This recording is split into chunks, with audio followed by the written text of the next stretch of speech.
Алексей Арестович родился 3 августа 1975 года в Цителец-Каро, Грузинская ССР.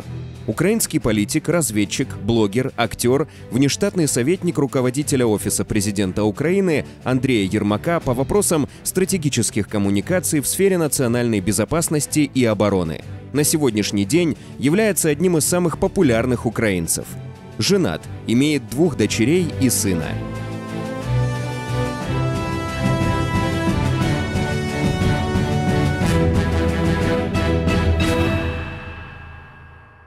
Алексей, добрый день. Добрый. Ну вот, мы находимся в прекрасном месте и в ужасном одновременно. Прекрасном, потому что место силы для любого киевлянина. Да, центр Старой Руси. Да, а ужасное, потому что отвратительные эти одороблы страшные. Это как к этому отнестись на самом деле. С другой стороны, стороны, как вы к этому относитесь? Символ нашей победы, нет? Как бы, да.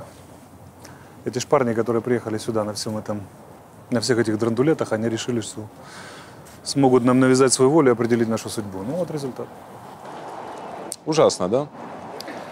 Да, вы знаете, я же как военный смотрю на это с чувством глубокого удовлетворения, поэтому да, искреннего любопытства. Мне отрицательные чувства трудно вызвать, в основном положительные. Покажем немножко нашим зрителям, так пройдемся, покажем, что тут есть. Вы хорошо разбираетесь в этой технике? БМД российская. Да. Осторожно. Вторая, да, с 30-миллиметровой пушкой. Угу. Это башня от БМП, БМП-3 со 100-миллиметровой пушкой рядом сопряженной. Это МТЛБ с какой-то там хрен антенной. Это гаубица М100. Это точка, скорее всего. Не точка. Что-то от крылатой ракеты российской, на калибр похоже. Или около того. Это гаубица Д-30. Это танк Т-72, это панцирь, очень редкий экземпляр техники. Это вот интересная штука. Это арктическая бригада была российская. Арктическая? Арктическая, да. Это так самоходный вездеход разделенный, модульный. Да, и подбили ее. Я его видел еще в полях возле Катюжанки. На перекрестке там его бахнули. Вот примета времени. Да. Ольга и апостолы, да, закрытые мешками. По-моему, более главный символ. Кто мог представить такое, да? Ну, она вряд ли могла представить, хотя... Скажите, ну вот вы человек же военный. Угу. Вы хорошо разбираетесь в премудростях войны. А у вас аналитический склад ума. Вы понимали, что война начнется? Неизбежно было абсолютно. Вы это понимали? Абсолютно.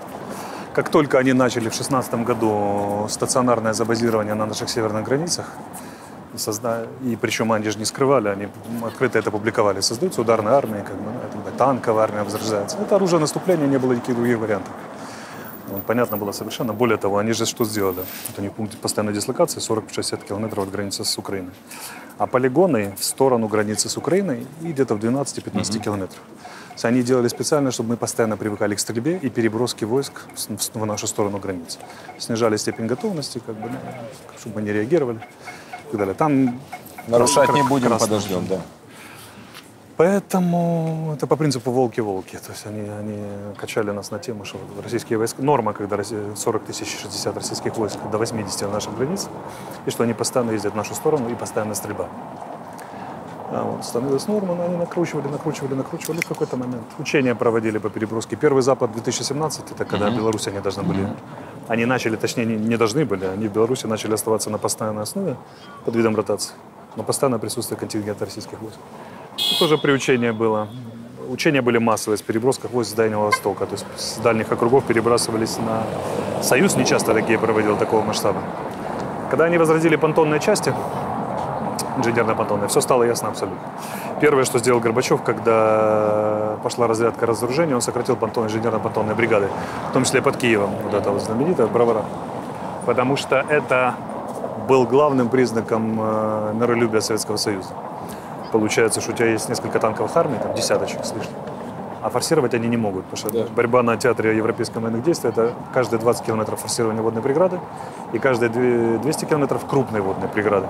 Ну, мы это видим по этой войне. Киев-то не взяли, потому что разрушили водные преграды, соответственно. И Путин после Мюнхенской речи их возродил, эти бригады. Это было признаком, и батальоны отдельно, это было признаком наступательной доктрины, пример наступательных действий Российской Федерации. И первое, куда он кинул, это украинское и белорусское направление. То есть было, ну, это, по сумме признаков это было совершенно очевидно. Я всегда говорю, когда если надо сравнить с гражданским, вот как объяснять домохозяйкам. Ну, вот представьте себе, есть пара, они заказали ресторан, заказали кольца, заказали священника, заказали меню, пригласили всех гостей, нарисовали... Не, спасибо. Нарисовали, разослали открытки. Как вы думаете, будет свадьба или нет? Как бы, да? Ну, может быть, и не будет, но вероятность очень высокая. То же самое происходило на наших границах. Это если мы не говорим про операцию по перехвату экономики и информационного пространства нашей дипломатии. Это если не будем говорить об инфильтрации, создании сетей и так далее. То есть они же решение приняли вторгаться в июле 2005 года. Их напугал жутко Майдан. Да. Мы с Корчинским съездили в феврале 2005 в Москве. Все это поговорили об этом, узнали об этом. Я, честно, написал докладную записку. Я тогда был офицером ГУРа еще, действующим. Вот, ее благополучно кинули в стол, никому она не была интересна. И в июле 2005 где-то они приняли, то есть у них полгода ушло на анализ, они приняли доктрину на поглощение Украины. И дальше пошло экономика, внедрение, перехват стратегических областей, закупка, разрушение НПЗ, наших там, агентура, лишить нас НПЗ, в первую очередь для переработки топлива, поставить зависимость от российского, от белорусского. То же самое было банковская система, то же самое, ну, все крупные массивы экономики. На всех направлениях. Да. Либо ты контрольный пакет, либо серьезное присутствие, заагентуривали высшее руководство в том числе, ну, на всех уровнях. Как бы, да. Контроль. То же самое медиа, то же самое дипломатия. Да. Ну, силовики все были насквозь пронизаны. Как бы, да, они и сейчас пронизаны. Вопрос как бы работы контрразведки. Поэтому они очень основательно подготовились, но это сложности для обычного человека. Но все понятно становится по тому, что на момент Майдана начинается военная агрессия Российской Федерации в Украину. Да. Министр обороны гражданин России, глава гражданин России, да. И глава МВД гражданин России. Это уникальнейшая операция. И МВД гражданин России. МВД, конечно, да. Захарченко. У нас не было в истории мировой, я вот неплохо ее знаю, военной, я не могу припомнить ситуации, когда ну, такая комплексная операция была проведена и реализована в отношении какой-то страны. То есть мы остальные, лежали... кто не граждане, то те агенты. Да. Мы лежали просто как котлета у них, крути с любой стороны, выбирай, отрезай и ешь, без вопросов. Скажите, пожалуйста, когда вот лично вы поняли, что вторжение вот сейчас неизбежно будет? Да. Конец октября. Конец октября. Я 100% знал, что нападут. Уже был известен первый срок готовности, это было 26 декабря, они должны были готовы быть на Рождество католическое, ну вот эту неделю праздник, но они не успели. В силу российского разгильдяйства не успели.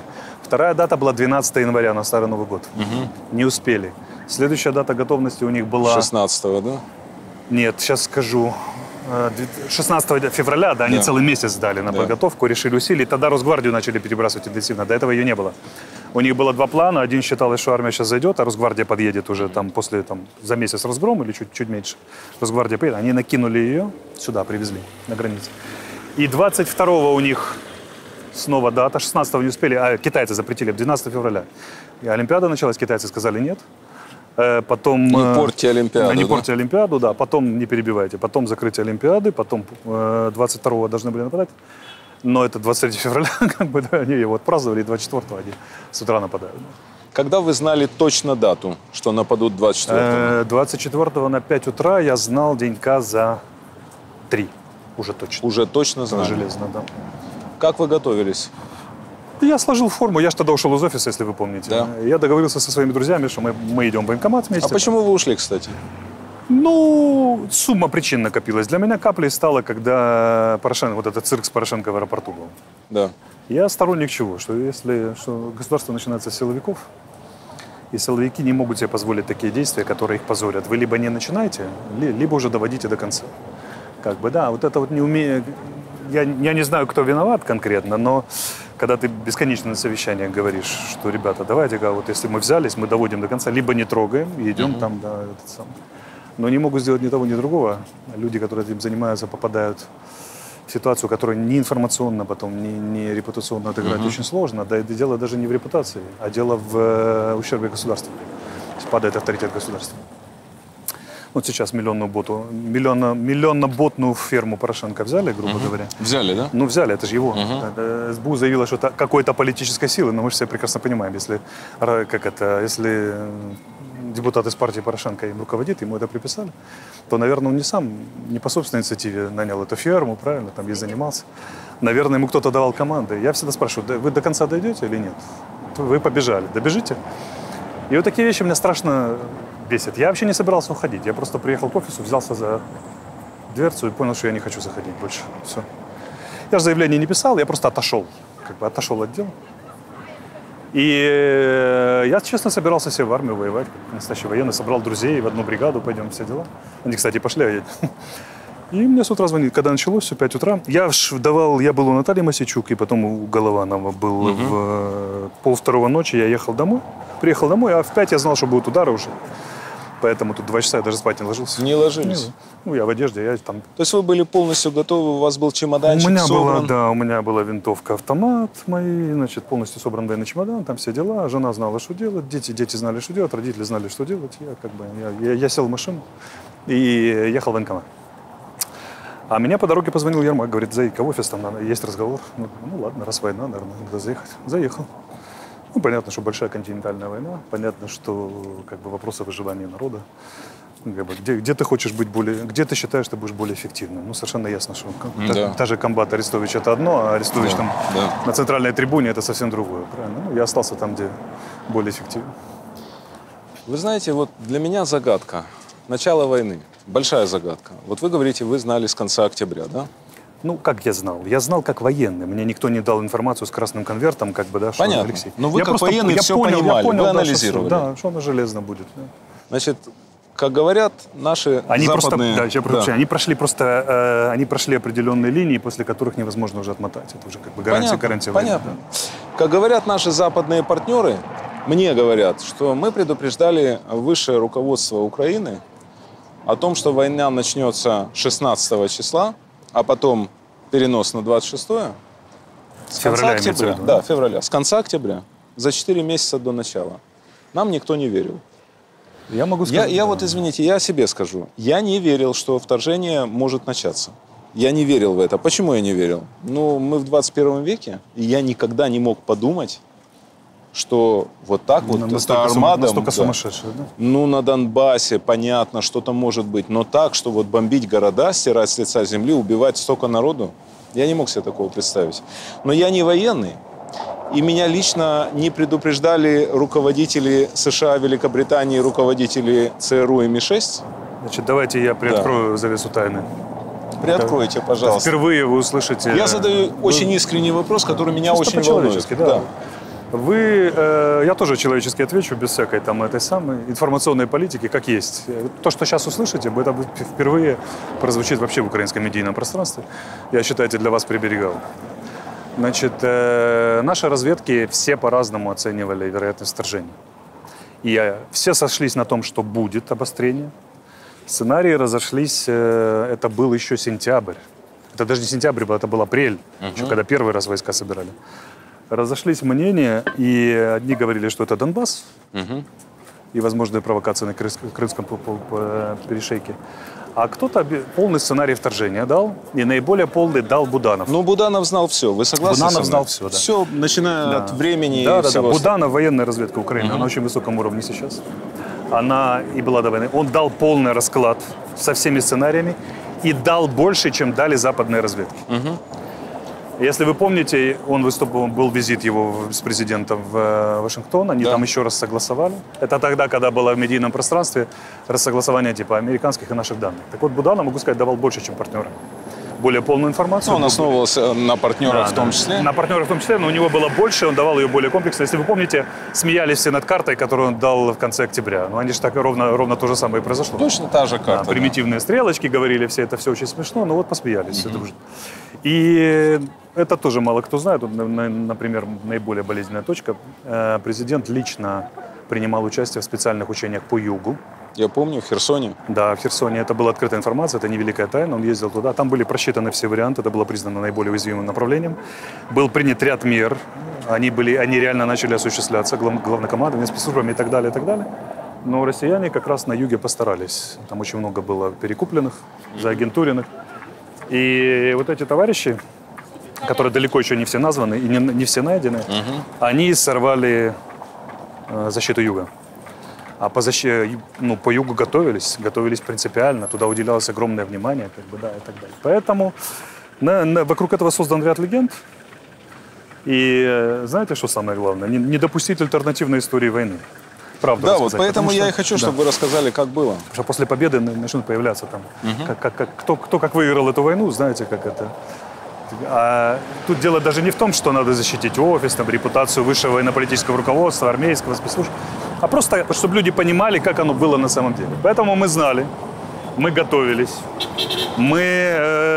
Если бы мы не провели эту подготовку, так мы бы 6-й месяц не воевали бы успешно, правильно? Не готовое государство не может сражаться 6 месяцев против превосходящего противника.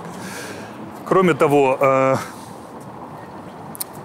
где-то с конца декабря, нет, даже не с конца декабря, в конце декабря начались в середине командно-штабные учения, серия командно-штабных учений, которые на самом деле были скрытым развертыванием украинских вооруженных сил. Мы за 2 месяца начинали, несмотря на ущерб экономике, потому что проблема в чем? Что когда ты мобилизируешься, это огромная нагрузка на экономику. А противник, как нападающая сторона, имеет инициативу. Он может выбирать, когда и где. Мы мобилизовали людей, а они на месяц отодвинули нападение или на 2 недели. И что? На нас нагрузка, мы стремительно валимся, у нас разбегаются инвесторы, пугаются граждане, и сотни, десятки тысяч мужиков мобилизованных спрашивают, так а что, когда? И что? И их члены семей. А россияне отодвинули, говорят, вот украинцы провоцируют войну, они же мобилизировались, правильно? То есть государство, Черчилль же не зря говорил, война – это слишком серьезное дело, чтобы доверять его военным. Я здесь имею в виду тех людей, которые пытаются мыслить по-военному в Фейсбуке, потому что они не смотрят на ситуацию во всей его комплексности.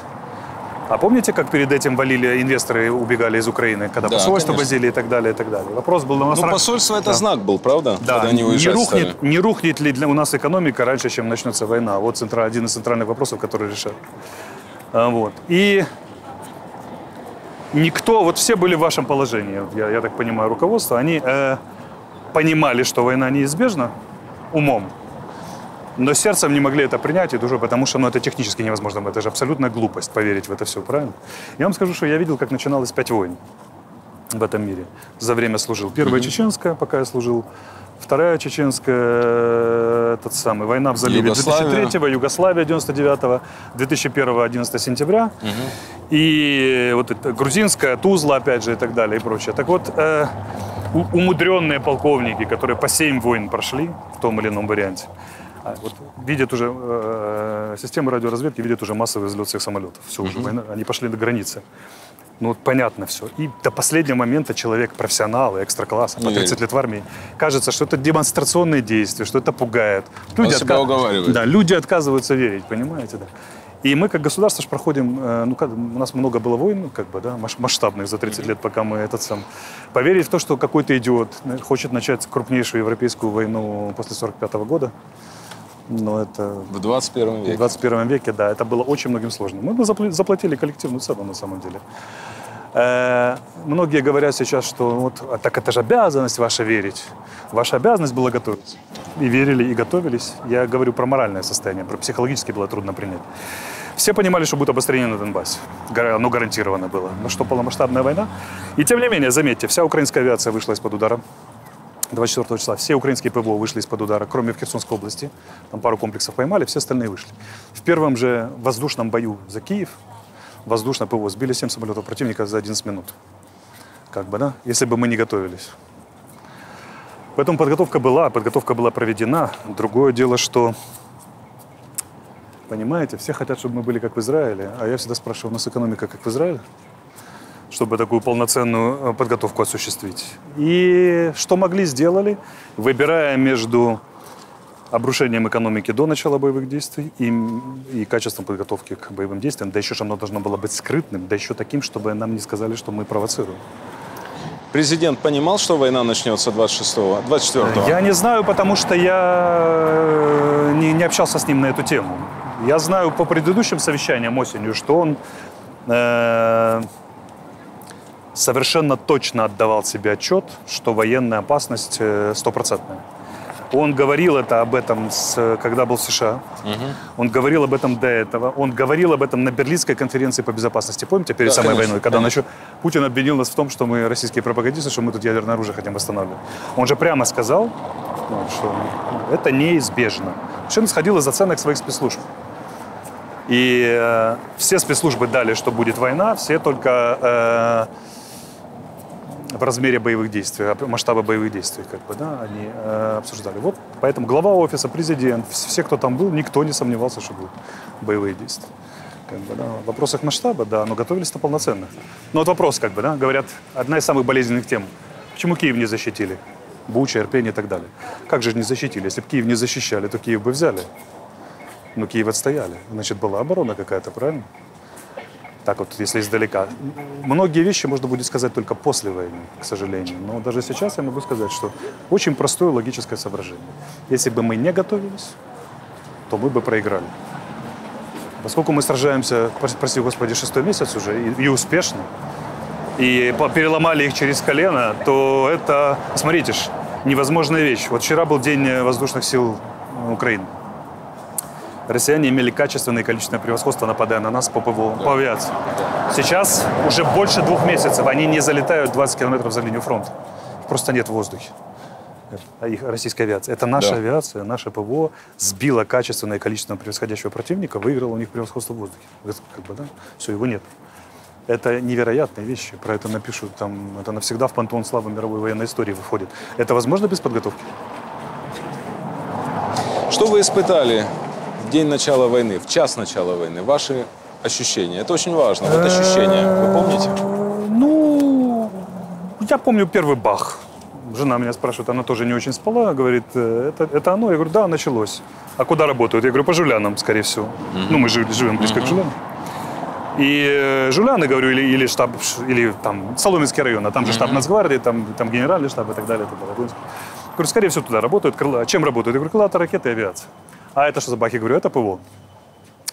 Что делаем? Я говорю, спим. Что делать? Малой спит? Спит. Ну, все нормально. Главное, не буди Сашу, говорю, не этот сам, пусть себе спокойно спит. Что делаем дальше? Я говорю, я поехал воевать. А ты знаешь, что делать. Там целая инструкция и так далее. Они остались дома, я никого не эвакуировал. Никого не отсылал. А потом, когда уже десант на Гостомеле, следующий десант должен был быть на Печерск, на второй, вот они из Гомеля вылетали, вторая волна десанта садилась в вертолеты, чтобы брать офис президента, правительственного квартала. Они должны были садиться возле на площади Славы и туда, к музею Великой Отечественной войны. На площади Славы прям. Музей Великой Отечественной войны, да, ну, чтобы поближе. И где могут сесть вертолеты. И получается, что мы первый брифинг дали, журналистов попросили уйти, потому что, уже офис в оборону становился, автоматы, бронежилеты, воевать готовились, отбиваться. И в это время мне звонит жена и говорит, попал снаряд в 150 метрах от дома. Я говорю, там, если что, а вы что делаете? Он говорит, мы на улице гуляем с соседскими детьми. Я говорю, если что, в подвал. И в это время она звонит, через 10 минут звонит, говорит, второй снаряд попал к соседям, разрушил соседский дом. Я говорю, тогда, значит, к родителям езжайте. Родители живут в таком месте, более-менее безопасно. Она начала собирать вещи, И у нас 2 собаки маленькие, дети кричат. Там, целая история. Дети же ничего не понимают, им весело. И в этот момент обстановка очень быстро менялась. Пока она собирала час, получается, россияне начали перерезать трассу, по которой она должна была выезжать. Я набираю, говорю так, делай, что хочешь. Через 10 минут вас дома нет. Вы исчезли, вас нет. Она начала задавать вопросы, я говорю, даже не спрашивай, просто вас через 10 минут нет. Меня волновала семья. Они сели, уехали, благо, что она понимает. За себя я не волновался по одной простой причине, я вам ее называл, я не верил, что я выжил. Мне было все понятно. Я когда получил первые сообщения, они же массово шли, одно за другим. По 1200 единиц, 800 единиц техники, одновременный пролет 40 вертолетов, одновременный пролет 50 вертолетов. Я видел, что творится в Гостомеле, я понимал, для чего это, куда и как.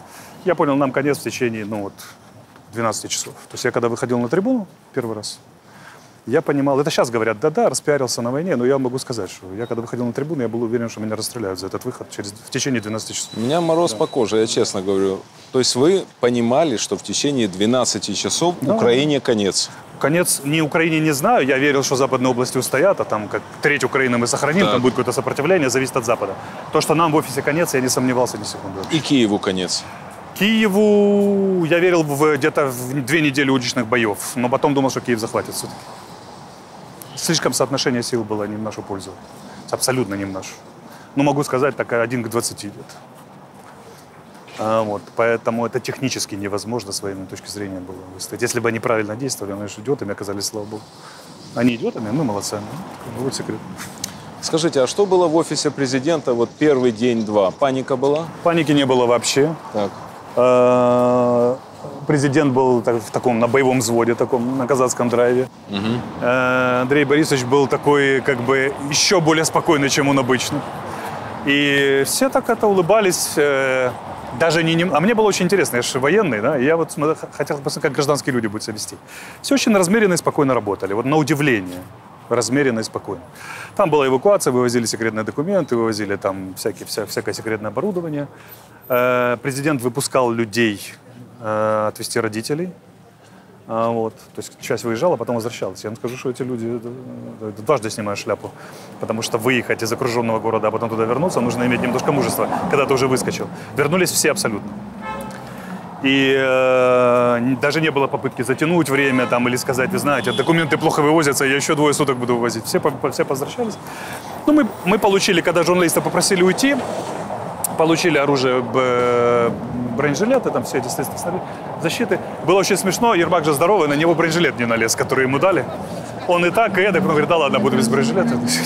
Охрана такая сразу. Ну и все, приготовились к бою. Потому что уже диверсанты пошли по Киеву, нам сообщили. Да? Пошли? Пошли, да, уже.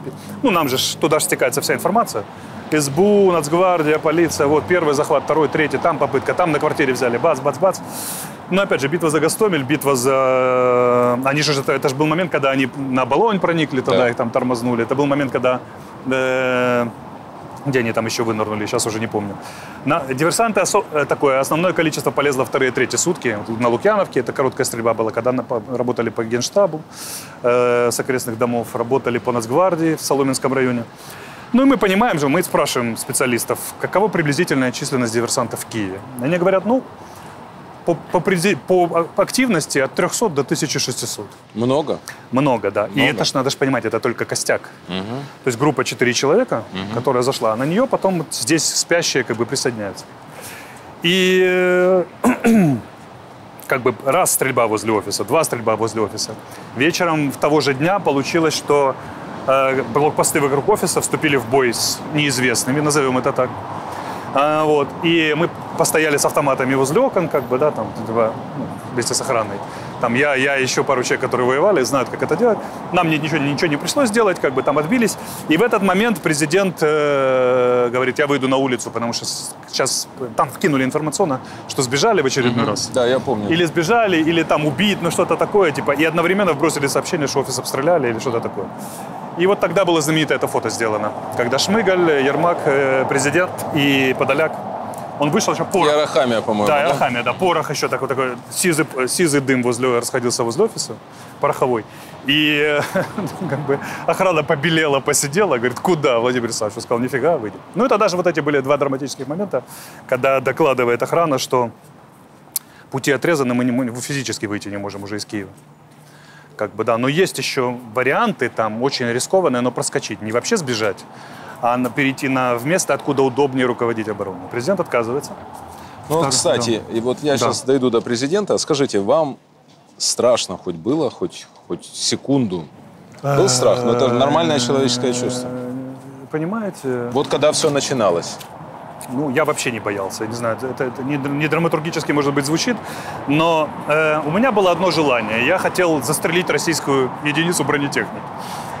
Чтобы не зря умереть. Потому что тот, кто застрелил, в Вальгалу попадает, а кто не застрелил, не попадает. Я спер гранатомет. Ну, там много лежал. Заныкал за занавеской. И думаю, если дойдет до офиса, то вот моя задача 1 «Тигр», 1 БТР, 1 БМД, но спалить перед смертью. А так это как бы такое. Вот. И еще один вариант у меня был, я сразу просчитал, уличные бои. Потому что готовиться надо по всему спектру вариантов. И если, допустим, офис разрушили, нас всех убили, а ты почему-то остался жив, такое тоже иногда бывает. Да. Очнулся там, например, через сутки, да, живой и раненый, например, или просто живой, но оглушен. То как бы я не собирался уходить, я хотел еще по Киеву там немножко с ними повоевать, пока это все. И второй раз я зашел к президенту, еще зашли люди, понимающие в военных вопросах, и мы говорим: Владимир Александрович, ну, как бы тут уже дело не только личной чести, здесь уже дело обороны страны. Вы символ, вы верховный главнокомандующий. Представляете, вот, если с вами что-то произойдет, мораль рухнет вниз. Как бы, да, потому что люди сражаются. То есть вы уговаривали его уехать? Да, люди сражаются на 9 оперативных направлениях, как бы, да, это же как бы, там везде разная обстановка, превосходящие силы противника. Надо, чтобы вы командовали. Я говорю, а здесь нам командовать осталось несколько часов, нам конец. Как бы, да. Вы сказали президенту, да, нам конец. Нам конец. Мы прямо говорим, нам конец. Если мы не эвакуируемся, нам конец. Он говорит, я еще раз, хотите со мной поссориться, он сказал. Я, говорит, последний раз слышу от вас такие те самые. Что бы ни произошло, мы здесь остаемся. Ну, мы пожали плечами и вышли уже. Какие варианты, значит, да. А скажите, как правильно было? Поступить, как он поступил, или все-таки уехать куда-то? Не существует в военном деле неправильных решений. Неправильных. Существуют доведенные до конца и недоведенные. Он довел до конца. Он остался. И это был первый день, первые сутки. А на вторые сутки уже партнеры предлагали эвакуироваться. И он сказал тогда эту знаменитую фразу: «Мне нужно не такси, а оружие». Он говорит, оружие давайте. Вот, дважды предлагали ему, по некоторым данным больше, я точно не знаю, за 2 знаю точно. И он тут примерно закрыл, с той же степенью вежливости, закрыл разговор с ними. Он сказал, все, что давайте-ка, ребята, оружие, дипломатия, заявление, а я остаюсь здесь. Почему он не уехал? Он понимал, что, ну, для него, наверное, лично принципиально это была история, потому что сбежать, это отступить даже, это характер? Не в характере, да. Это характер, да? Да. Характер и миссия, предназначение. Он почувствовал это, что это тонкий момент. Он понял, что нельзя этого делать, потому что это сейчас многие говорят, что не благодаря, а вопреки, что армия и народ сопротивляются сами по себе, но мы же понимаем, что это полный детский сад. Нет, конечно. Сбегает главное лицо, даже конечно, без фамилии. Конечно. Конец всему руху. Деморализация. Полная, моментальная, да. Страшная деморализация. Да, да. Он почувствовал эту ответственность и остался. Не просто остался, запретил даже разговаривать на эти темы. Ну, вот. И я через Ермака заходил. Говорю, Андрей, поймаю в коридоре, говорю, Андрей Борисович, ну вы же понимаете, что тут как бы вопрос еще. И даже не в том, что все погибнем, а вопрос, кто будет организовывать сопротивление на оставшейся территории.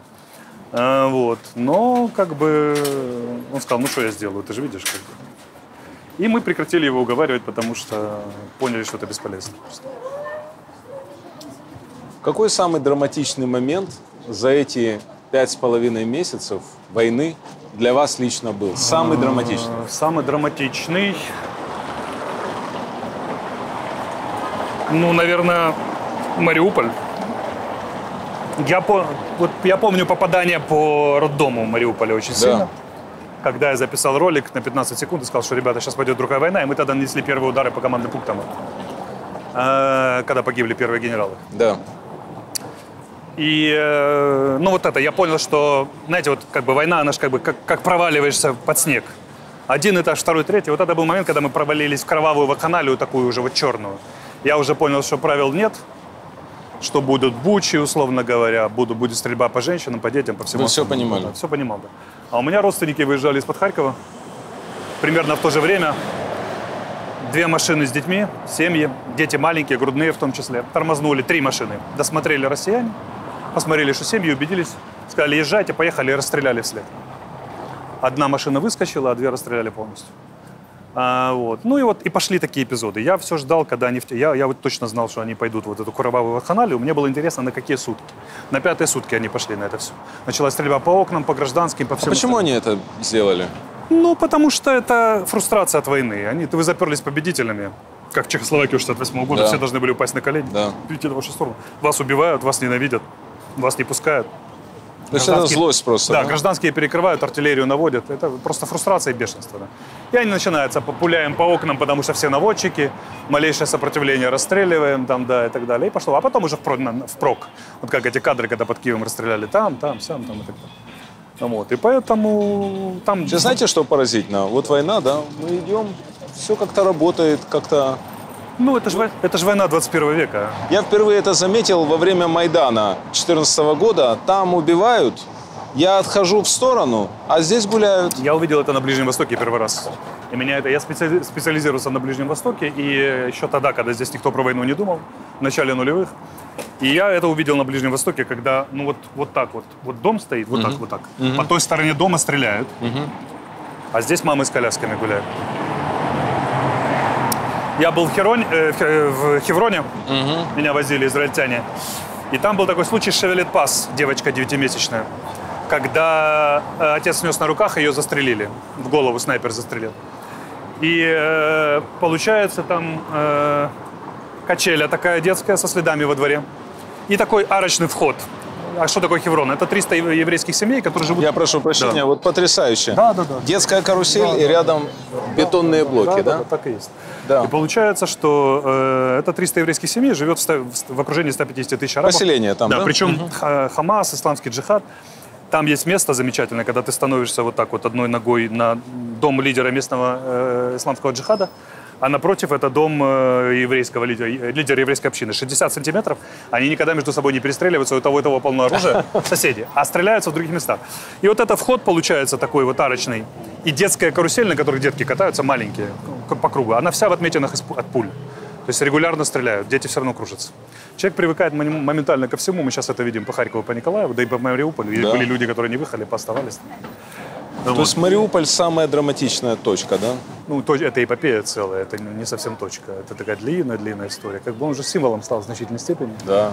И, ну, и физически это же несколько десятков тысяч уничтоженных людей, расстрелянных в 21 веке просто. Как вы считаете, мы получим азовцев назад, героев наших? Ну, я думаю, россияне сделают все, чтобы мы их не получили.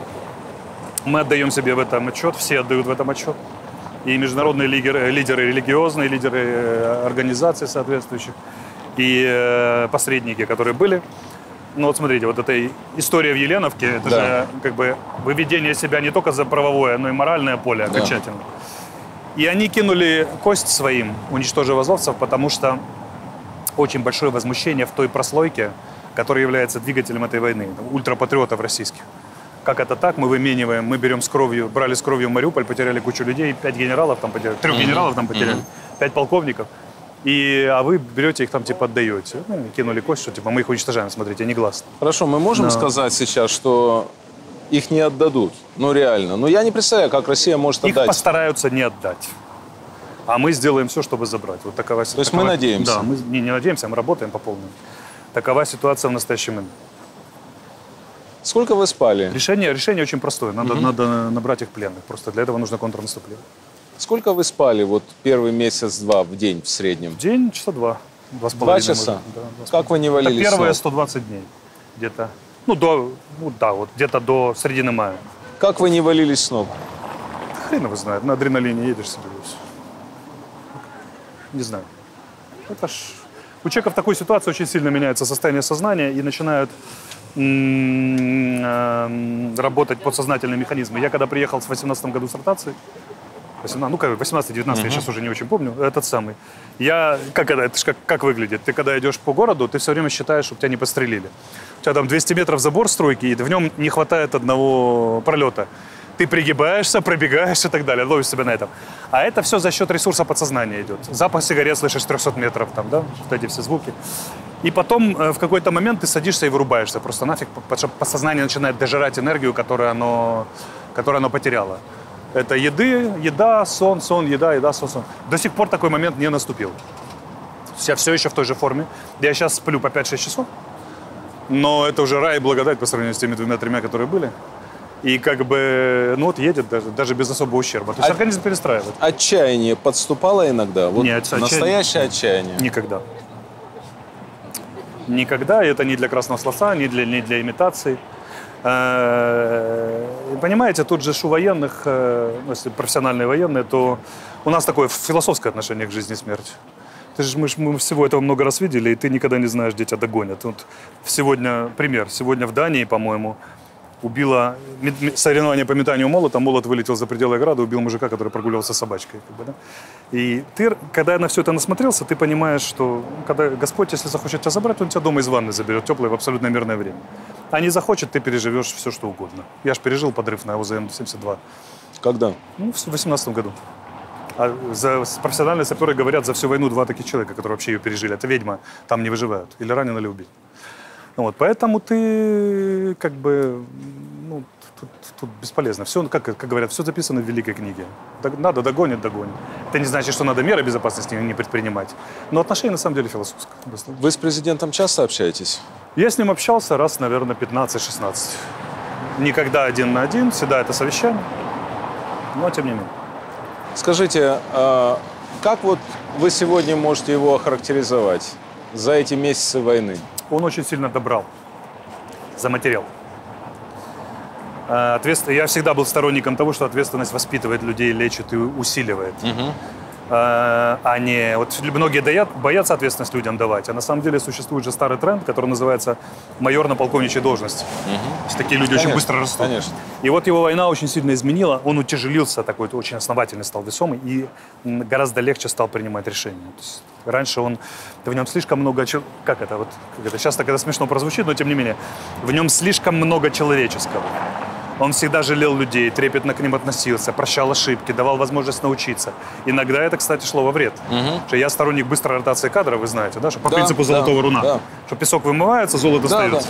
Да. А он слишком по-человечески. Вот он всегда там, давайте еще дадим шанс, давайте еще. Почему? Может, не до конца разобрались. А сейчас он начал их принимать, эти решения. И война его утяжелила. Для меня было несколько показательных точек. Первое – это обращение к лидерам других стран, к парламенту. Вот, он очень жестко, предельно. То есть с него упала вся вот эта... У него была такая, как у любого актера, человека сцены, у него было, или почти у любого, у него было впадение в роль президента, когда он не был президентом, а впадал в роль президента и отыгрывал ее. Это даже видно, вот уж наверняка, это заметно любому, а профессионалу так тем более. Но вот у него это все стало уходить по войне. Он устал человек и начал просто говорить, и обстоятельства таковы. Он начал говорить как есть, как он реально считает. И оно сразу оказало мгновенное действие. Без дипломатических... Без дипломатии, без подбора слов, без всякого... Просто вот как он есть и считает. И это, кстати, работает. Очень сильно работает. Более того, этот тренд создала на политику. Помните, Макрон ему подражал перед выборами? Да. Да, там футболка, небритость и так далее. Да. Это очень сильно работает, это влияет на всех. И вот это сочетание практической работы, потому что огромная доля дипломатии, международной политики, безопасности, получения вооружений, это там всего остального, экономический вопрос санкций, это все на нем, всеми аспектами государства и так далее, и так далее. И потом второе, это то, что он символом себя чувствовал и понимал, что не должен, и понимает, не должен не дрогнуть, не отступить, должен себя нести, пример показывать. А ведь такой политики, когда государственные лидеры символами являются, уже давно нет. Да. Да? И третье это когда реальная ответственность за принятие решений практических. Это, конечно, действует очень сильно, и они его очень сильно поменяли. Поменяли не в том смысле, что он приобрел, он добрал то, что называется. То есть у него были качества, которые были в зародыше, и реальная жизнь их не вызывала А тут они прямо как лианы выпрямились и вперед. И вот я на него смотрю, вот как он меняется. Мне чисто как человеку, который психологией увлекается, было интересно за всем этим наблюдать. Я вот видел, как он, знаете, как по фунту добавлял каждый день, фунту весу. Да. Он такой становился основательно. Во всем, в движениях это видно и так далее, и так далее. И вот он в какой-то момент стал верховным главнокомандующим воюющей страны. Вот стал. И все, и пошло. Пошло. Вы знаете, я неплохо его знал, я считаю, до президентства. Сейчас я смотрю на него, это совершенно другой человек. Абсолютно другой человек. Вообще другой, да. У него глаза другие. Все другое. Лицо, глаза, движение, все другое абсолютно. Я видел, как он трансформировался просто вот на глазах. Да? Это было очень интересно, потому что он был легковесным слегка. То есть такой вот... актер. Да, актер, да. Вот Володя Зеленский. Да. И я видел, как он примерно за месяц-полтора превратился в главнокомандующего воюющей страны. Фигуру, которая является политиком номер один в мире сейчас по значимости.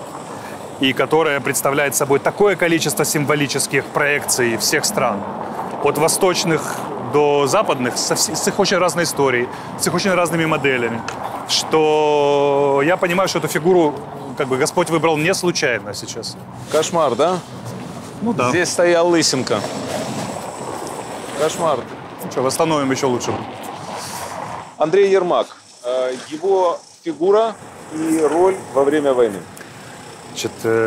Офис президента – это не конституционный орган, его нет в Конституции Украины. Но это орган, полностью обеспечивающий работу президента. Ермак называет себя менеджером президента. Это человек, который является вся информация, вся аналитика, все практические выполнения распоряжений президента – это все Ермак. Он великий операционщик. То есть человека, который так бы тянул операционку, я не видел в своей жизни. Талантливый человек. Очень талантливый человек, потому что он бы не занял это место. Организатор. Просто. Организатор, выдающийся. И я много видел в своей жизни организаторов, и могу вам сказать, что вот он реально умеет. Практически президент отдал ему всю операционку, но он имеет и другой статус, о котором мало кто говорит. Все же глава канцелярии, глава офиса, завхоз, там, да, вот какие там эпитеты применяются. Он же политический советник президента, об этом мало кто говорит. Вот, он полностью отвечает за международку, то есть все американское направление, все остальное это его. Ну, начиная с нормандского формата, ТКГ там, и так далее. И, по сути, международную политику в той части, которая касается президента, потому что есть же еще МИД и так далее, он тянет полностью на себе. Он спит на раскладушке в кабинете. Он не выходит никуда? Не выходит. Спит он гораздо меньше, чем я. Как бы, да, я думаю, часа 1,5-2 в сутки он спит. И, по сути, как бы, ну, нет такого вопроса, который бы ставил президент, и который не решал бы Ермак и его замы. То есть там довольно стройная система. Работоспособность фантастическая. Просто. Более того, с ним произошла тоже очень интересная вещь. Ермак бравирует тем, что его невозможно рассердить. Вот он как бы глыба, он же борец, он здоровый физически, просто, да, очень здоровенный дядька. И он всегда в жизни как бы очень правильно занимался. Он демонстрировал безмятежность. Что бы ни приносили, какие бы страшные новости, он всегда так с таким с флером, таким, ну, господи, все сейчас решим, не волнуйтесь. Но здесь он воспринял эту тему глубоко лично. Я долго думал, по какой причине. Ну, во-первых, его обманули. Потому что он прекрасно все понимал. Не обманули не в том смысле, что думал, ой-ой-ой, войны не будет. Русские обманули? Да, русские и многие международные товарищи, которые гарантировали, что... Все или рассказывали, что все порешают, да. А он докладывал президенту, соответственно. Нет, он говорил, что нам дают такие обещания. Он не настолько наивен, чтобы говорить, нам пообещали, ничего не будет. Но как бы его очень лично задело, что формировался такой пул в мире, который прекрасно знает, что будет война. Мало что сделал для предотвращения, мало что сделал для того, чтобы нас усилить перед этим. Напоминаю, что мы попросили оружие в конце октября и санкции прошлого года. Так вопрос о том, готовились мы к войне или нет. Если мы не готовились, зачем бы мы просили ее? И оружие, и санкции. И он почувствовал личную ответственность за это. И желание лично разобраться, поставить точку. И вот он включился не как глава офиса, не как политический советник президента, а лично как Андрей Ермак. Он настоял на санкциях, настоял на создании комиссии Макфол-Ермак. И для него личным делом является добить гадину. Он завелся, то, что называется, понимаете, да? А завелся он, когда вот есть такие люди, которые вспыхнули, вместе сразу не получилось, перегорели. А он наоборот, вот он так, знаешь, с чувством, с толком, с расстановкой. Вот видно, что он хочет это перемолоть, домолоть, в конце концов, поставить жирную точку. Он является по факту вице-президентом Украины?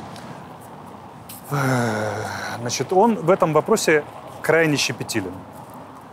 Всегда и всюду он подчеркивает, что на первом месте президент, на втором глава Верховной Рады, премьер-министр Украины. Это 3 человека, которые могут говорить от имени Украины.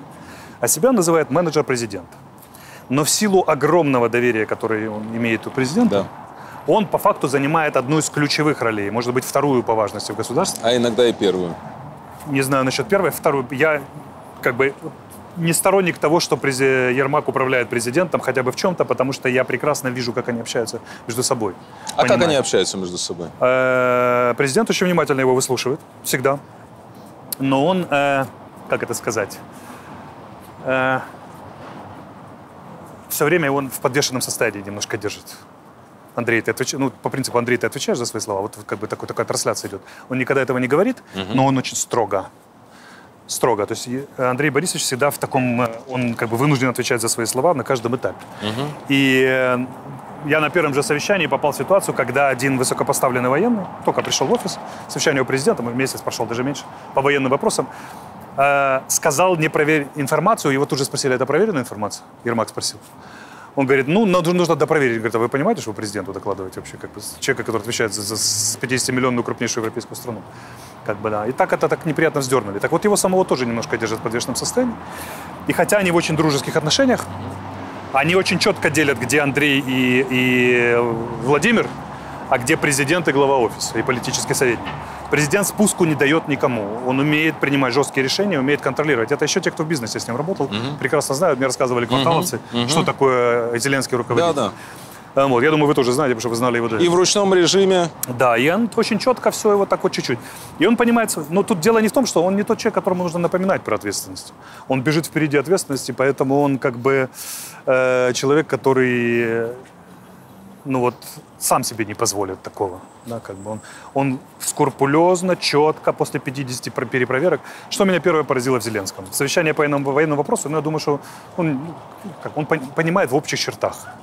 И вдруг он начинает задавать вопросы, кому подчиняется военное и мирное время. Первый вопрос. Второй, откуда финансирование? И третий, как будет осуществляться оперативное развертывание. Я так, как бы, да. А потом я с Машевцом говорю, Рома, он мой старый сослуживец, мы много лет с Гурой еще вышли вдвоем. И он зам по нацбезопасности, зам главы офиса. Я говорю, Рома, а вообще давно, говорю, президент вот так вот? Он говорит, так ты не понимаешь, как он наблатыкался в военных вопросах. Он очень быстро схватил фишку, тему. Как бы, конечно, он не стал профессиональным военным, но для своего уровня он разбирается прекрасно. Именно для своего, как верховный главнокомандующий. То есть он понимает основные массивы, логику и все остальное. А сейчас еще в 10 раз лучше.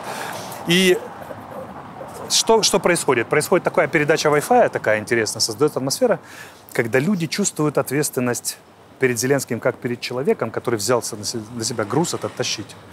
И как перед президентом страны уже вне зависимости от фамилии, потому что, ну, как бы это ж ему история вручила этот жезл в руки, да, он управляет всем, отвечает за все это. И как-то вот с Ермаком, особенно на пару, умудряются создавать атмосферу, когда об этом специально не говорится. Но все вот как бы вот в нитку, потому что, ну, очень высокая степень ответственности. А это возможно, как человек, который психологией увлекается, могу сказать только на одном условии. Когда ты сам ее ощущаешь. Оно передается, как магнитное поле вот раздается, как Wi-Fi. Все. И вот там такая атмосфера повышенной ответственности. Потому что все понимают, что, ну, история, как бы, да, это же не шутки. Одно неверное решение, там, 10 погибших. Одно верное решение, 100 спасенных. Понимаете, да? Поэтому никого не надо уговаривать, все здесь. И здесь, как бы, вот это очень удивительная смесь. Психологически она очень интересная. Если когда-то про это снимут фильм, то актерам предстоит это сыграть, могу дать им подсказку. Потому что они, с одной стороны, друзья, с другой стороны, они должностные лица, которые взаимодействуют. И вот это вот, когда вот одна фраза говорится как друзья, а другая как это самое, вот игра на этом, да, она очень дорого стоит. Такая, да. Актерам есть что сыграть. Еще до войны журналист Юрий Бутусов и другие прямо говорили о том, что Андрей Ермак и Руслан Демченко, да, являются агентами Российской Федерации. Уже во время войны, совсем недавно, сенатор Спарц Виктория, да, написала письмо Байдену, где пишет практически то же самое. Демченко уволили. Ну, типа он... Хотя, слушайте, мы же тоже понимаем, ну, я так точно понимаю, что Демченко являлся агентом влияния Российской Федерации. Он автор Харьковских соглашений. Он, слушайте, его Россия откровенно держала здесь. И несколько президентов мне об этом говорили, что это полномочный представитель России. Ну, ладно, Демченко уволили, не объясняя причин, типа по состоянию здоровья. Андрей Ермак является агентом Российской Федерации или нет? Смотрите, во-первых, не все так просто с Демченко. Так. Значит, я некоторым образом специалист по агентам. Так. Всю жизнь в этой истории. Могу вам сказать, что если бы агентов так было легко разоблачить, то агентов бы не было, их бы все быстро ловили, как бы, да. Демченко уволился по состоянию здоровья, потому что у него очень тяжелая и хроническая, и, к сожалению, неизлечимая болезнь, которая прямо действует на состояние здоровья. И я это знал очень давно, потому что я с ним взаимодействовал в ТКГ. Очень плотно. И он несколько раз за это время серьезно выезжал лечиться. А поскольку она связана с нервной сферой, война не добавила, мягко говоря, ему здоровья. Он очень сильно просел физически. И он попросился сам в отставку, потому что он просто тупо не тянул. Ему нужно было на лечение выезжать и так далее, и так далее. Я ему помогал с врачами, дело в том, что я просто знаю ситуацию. Понятно. Поэтому у меня медицинская семья, это там непростая история. Второй момент. По поводу Харьковских соглашений. Единственное участие в Харьковских соглашениях Демченко назначили замминистра после того, как приняли Харьковские соглашения. С его слов могу повторить. Он мне полностью рассказал. Я говорю, давайте так, Руслан Михайлович, мне же за вас публично отвечают. Да. А ну расскажите, говорю, как все было. Он разложил. Чтобы долго в этом не вязнуть, история такая. Его тогдашний глава МИДа вызвал, Константин Грищенко, и сказал, чувак, у нас есть все уже давно решено, Янукович. У нас есть необходимость протокольно съездить представителю МИДа и принять участие в заседании комитета. Вот, иди скажи какую-нибудь речь. Он сказал, ну, ладно. И он сначала отнекился, а потом ему приказали. Он поехал, произнес речь, она есть в протоколе. И с его слов он дописал там во имя, успешной евроинтеграции Украины. Во имя отца и сына. Да, успешная евроинтеграция Украины. Говорит, это очистка моей совести была и так далее. Я не буду изображать поймальчика и скажу вам, что я слышал неоднократно, в том числе от партнеров, что его считают неоднозначной фигурой. Ну, одним из самых главных столпов в российской разведке. Я бы не сказал, да, потому что такие вещи нужно доказывать. Это глава комитета, комитета по разведке, да, глава комитета по разведке и замглавы РНБО Украины. Да. Мы бросаем тень на государство, когда так говорим. Поэтому, если докажут, ну, значит, шпион. Это всех касается. Меня, вас, Ермака, как бы, да. Но не доказали же пока. Да. Другое дело, что как бы есть люди, которые этим занимаются, говорят, что вот мы так вот неоднозначно к нему относимся. Но ради бога, президент же принимает решение. Он принял его. Демченко попросился уволиться, его уволили. Что касается Ермака, как и за ним, как и за Демченко, так и за ним следит примерно штук 20 спецслужб, из которых 19 американских, и все остальные очень пристально. А поскольку он имеет абсолютный доступ ко всем межгосударственным тайнам взаимоотношений Украины и США, можете представить, как за ним следят. И вот у меня вопрос. Стали бы иметь люди дело с человеком, который по таким чувствительным темам, как передача вооружений, выигрыш войны, переформатирование системы безопасности в Европе, а в конце концов и во всем мире, если бы у них были обоснованные, подчеркиваю, обоснованные подозрения, что он агент. Если он агент, то и потом выяснится, что он агент, ну, мы с вами запишем не одну передачу и не одну книгу можно будет написать по одной простой причине, что агентов такого уровня, по-моему, не было никогда и нигде. У нас президенты были агентами. Ну, Янукович не был агентом. Он был фигурой управляемой, да, наполовину нет, но он уже очень много чего делал и против России в свое время. Да. Янукович не был агентом. У меня к вам вопрос как к человеку, понимающему все. Да. Скажите, пожалуйста, в советское время дважды сидит, трижды под следствием. Это да, но там же... Выходит из тюрьмы, вступает в партию, возглавляет крупнейшее автопредприятие и ездит за границу в капстраны. Вы что? Здесь другое. Он мог быть агентом, в том числе с подписанной шкурой, как говорят на профессиональном языке. Но когда человек становится президентом или получает доступ к управлению структурами, которые сами агентурят, его очень трудно оставлять агентом. Да, это второй вопрос. Потому что это уже гарантированно снятие с крючка. Если ты президент и руководишь 5 спецслужбами, заставлять тебя выполнять агентурное задание технически невозможно. Потому что если тебе вываливают компромат, на тебя показывают твою подпись и так далее, все трактуют это однозначно. Компрометация лидера независимой державы, правильно? То есть это даже в информационном и репутационном смысле ничем не угрожает. И то же самое касается Ермака. Вы же произнесли вице-президент, правильно? Да, конечно. То есть человек на таком уровне имеет все шансы, он не управляет спецслужбами, управляет президент, но он имеет все шансы уже не выполнять никакие агентурные задания. А любая атака, чем его шантажировать? Ты нам подписку давал? Так это ж вы меня информационно атакуете, как человек, который возглавляет комиссию Махфул Ермак с украинской стороны. И все, и это не считается. Поэтому в этом... То есть, скажем, он не является шпионом? Я не знаю. Но могу сказать, что... Вы не хотите сказать, что он не является шпионом? Я не знаю. Я хочу быть максимально точным. Смотрите, потому что я не знаю ни про кого Вас уволят после этого интервью? Не уволят. Я не знаю никого точно, не могу в отношении никого сказать, что он не является шпионом. Потому что есть должности, на которые по факту их занятия заводится контрразведывательное дело. По факту, потому что ты просто занял эту должность, вне зависимости от того, подозревают тебя, не подозревают. Мы просто дружили с киевлянином Леонидом Броневым, который играл Мюллера. Никому верить нельзя. Да. Он мне говорил, и запомните, он говорил, как Мюллер, верить в наше время нельзя никому. Хе-хе. Он говорил, мне можно. Так вот, у меня профессиональная деформация, я вообще никому не верю. Понимаете? Да. Я исхожу из данностей. Если могу вам выдать логические факты бывают доказаны, бывают логические факты.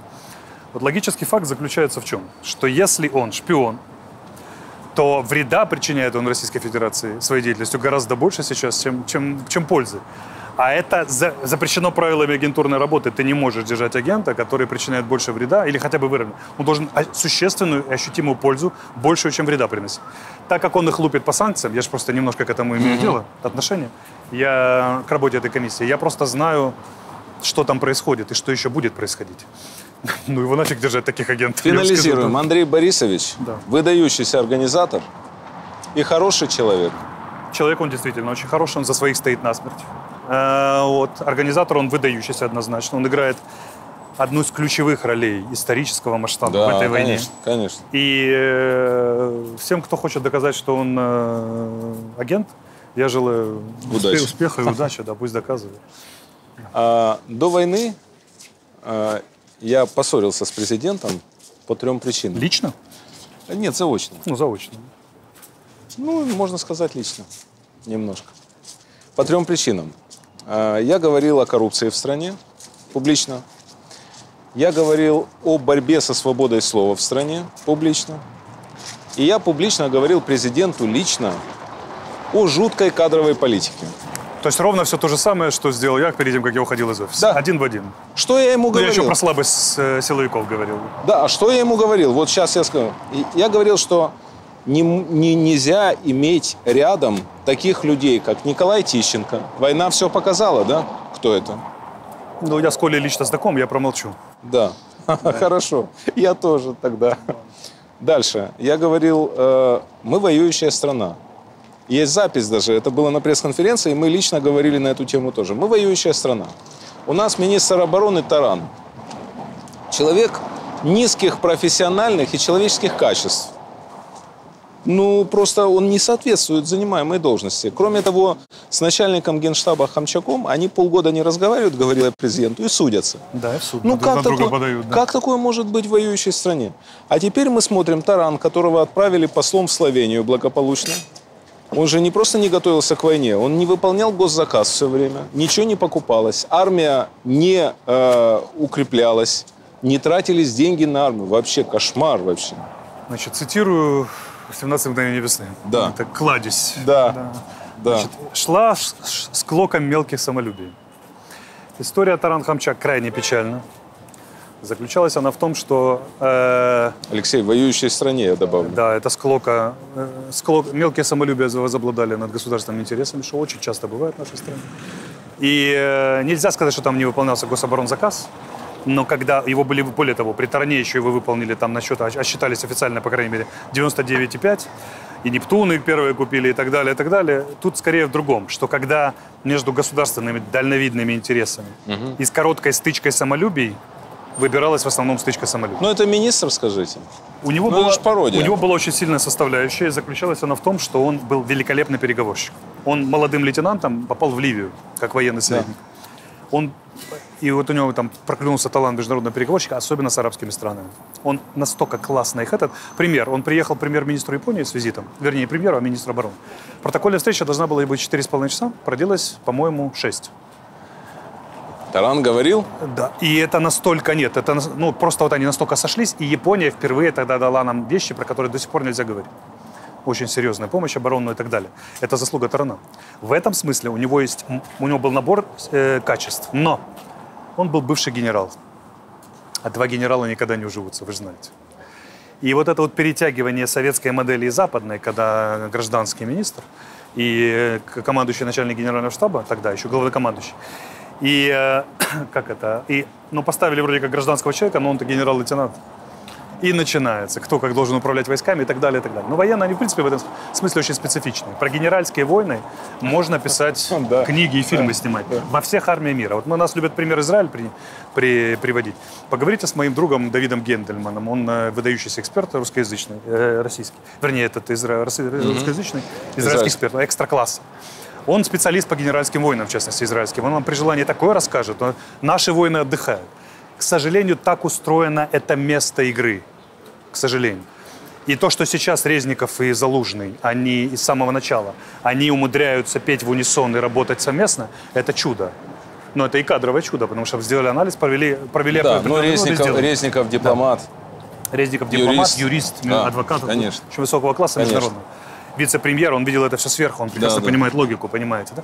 Ну и Залужный, его личные качества и качества Резникова, они понимают, что Родина, на первом месте, все остальное потом. А как вы к Залужному относитесь? Я его знаю с училища. О, историю рассказать, как мы познакомились с Залужным? Я был помощником начальника караула на Кубвахте, гарнизонной одесской. А он сидел в камере. Я захожу, говорю, курсант Залужный. Я говорю, привет. Правда, он на курсаже был, поэтому я не особо фамильярничал. Но, с тех пор. Очень интересно. Как он вам? Ну, Залужный, это нам очень сильно повезло, что Залужный сейчас управляет вооруженными силами Украины, потому что Валера, во-первых, до мозга костей профессиональный военный. Он есть люди, которые не живут. Моряку даны, как это, две любви, земля и море. Да. Ну, так вот, да. С рождения. С рождения. Он обожает армию, военное дело, он живет этим всем. Второе, у него гиперответственность в отношении, он государственник до мозга костей. Вот Это новое поколение. Да, люди с ответственностью, он гиперответственный в этом смысле. В-третьих, у него есть важнейшее качество, которое генералам надо хирургическим путем пришивать. Вот, и, к сожалению, не всем удается. Он слушает людей и слышит. У него даже иногда перегиб, потому что он всех слушает. А есть люди, которых все-таки не надо слушать. Особенно, когда война. Но Валера выслушивает вообще всех. И третье, он стратег. Многие считали его до войны еще, хотя он был начальником штаба АТО там, и так далее, человеком, который, ну, слишком военный. Два приказа выполняет, но это... А выяснилось, что он очень далеко видит и далеко и хладнокровно планирует. И при всей его чувствительности, а он как человек очень чувствителен, потому что хороший человек, как президент.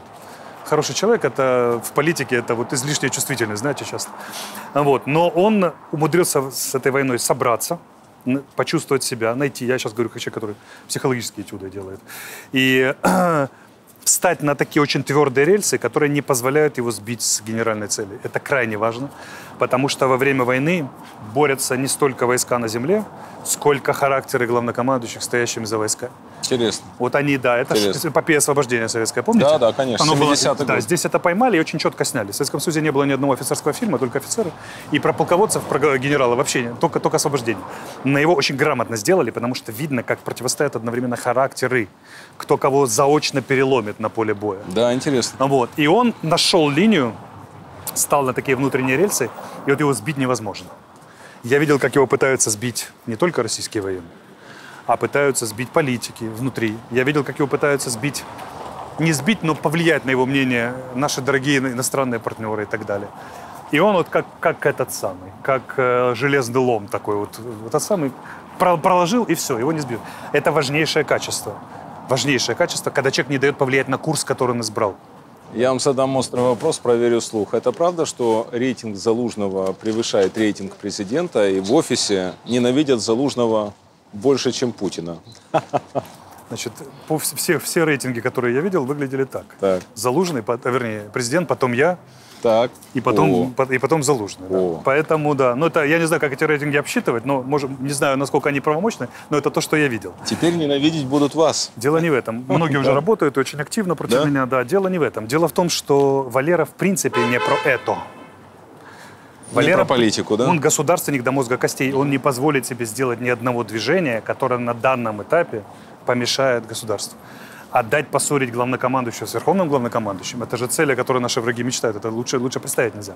А теперь давайте посмотрим на это глазами политической силы, скажем так, которая себе позволила этим заняться. Миллионботная ферма, там вот эти все дела. Они же ставку сделали на ссору главнокомандующего с верховным главнокомандующим в воюющей стране. И надо отдать должное и Валере, и президенту, потому что они не дали сыграть в эту игру. Уж как обрабатывали уши одного и второго, разные люди, через официальные, через неофициальные, не дали. Они прекрасно удержались, нашли общий язык и прекрасно между собой взаимодействуют. Такие же слухи были про ссору, системную ссору Ермака и Залужного. Но мне сказали, там чуть ли не до драки дошло. Да, сейчас. Да, мне приписали. Мы с ним 28 лет как бы знакомы, да. В разных ситуациях были, в том числе он был генерал, а я был капитан, да, в той же самой зоне ООС и так далее. Но как бы, ну это, как вам сказать, это все, вот представьте себе, я вам просто пример приведу, что нашлись бы люди, силы и бот-фермы, которые на полном серьезе начали бы утверждать, что между вами и Олесей смертельная вражда, что вы друг под друга копаете, что вы боретесь с рейтингами. Это правда, копаем и боремся. Копаем и боремся, да, и так далее, и так далее. И не сегодня, завтра, да. Одного из вас снимут, чтобы другой, значит, этот. Поэтому это чистая подделка информационная, которую сделали россияне. Они это кинули. И подхватила наша оппозиция, что очень часто бывает. Это не особенность нашей оппозиции во многих странах. Особенность не у нашей оппозиции является скорее в том, что они... Ну, в воюющей стране таким все-таки не стоит заниматься. Ну, конечно. В мирное время еще куда ни шло. Это там на их совести. В Но воюющей стране объединяться надо. это прямые действия против национальной безопасности. Просто прямые. Поэтому такая история. Скажите, Алексей, что сегодня происходит на фронтах? Вот это важный вопрос. Я так ждал начала середины августа, вот так ждал, я думал, сейчас мы... И На фронтах. Значит, война эта начиналась, они ударили одновременно на 9 оперативных направлениях. Да. И могли, и доминировали там, не требуя резервов из Российской Федерации. Полгода прошло, даже еще не прошло. Они для того, чтобы достичь конкретного успеха, вынуждены собирать 60% всей группировки, которая есть у них в Украине, и кидать на конкретное направление. Это был Лисичанск, Северодонецк. Сейчас это Херсон, Мелитополь. Да. Эти направления. Значит, они уже не могут. Войска из России почти не заходят. Некому. Некому? Некому. Скрытая частичная мобилизация сорвана. Они планировали, помните, ГУР опубликовал, Да, что конечно. будем 10 БТГ ставить в течение 4 месяцев до ноября, ставить строй. Не удается и 2 поставить, и 3. А что, не хотят русские парни Не хотят. идти умирать Российский общественный договор заключается в том, что они сидят на телеке, пока зеленые человечки там приносят им победы. А самому слезать с дивана воевать? Ну, Не-не-не. Они перешли к формированию этих национальных батальонов. Это же не от хорошей жизни. Да, да, да. А во-вторых, они что делают? Они понимают, что ситуация в России колеблется. И они вербуют в эти батальоны, пытаются абсорбировать людей, которые в случае чего могут побороться за независимый Татарстан, Бурятию и все остальное. Интересная В этом же мысль. дело. Да. Интересная мысль. Да, так и Очень есть. интересно. Они хотят пассионариев сжечь. И более того, вот сейчас... Как? Да. Интересно. Да, видите, Я не думал об этом. Видите, что сейчас на Донецком фронте происходит?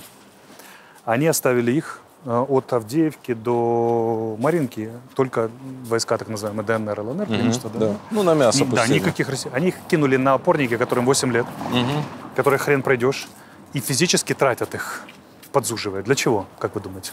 Ну, они надоели избавиться от Это них. самые непримиримые ребята. Они воюют лучше, чем кадровые российские части. Они завзятые. И вот теперь они, понимая в Кремле, чем кончится эта война, уничтожают протестный электорат. Они должны там все лечь, чтобы когда россияне пойдут на компромиссы, а они уже хотят идти на компромиссы, ну, стратегически, понятно, не завтра, как это. Им не нужно было люди, которые сбунтуются и скажут, а за что же мы воевали. При этом они воюют лучше, чем российские части. Они мотивированы, и к ним прикована значительная часть ядерного российского Политика, электората. однако. Да, политика. Они просто в топку кидают и все. И здесь они сейчас вынуждены переносить, ожидая наше наступление на Херсон и, возможно, туда вот, на Запорожском направлении, перебросили туда 60% войска, которые у них есть.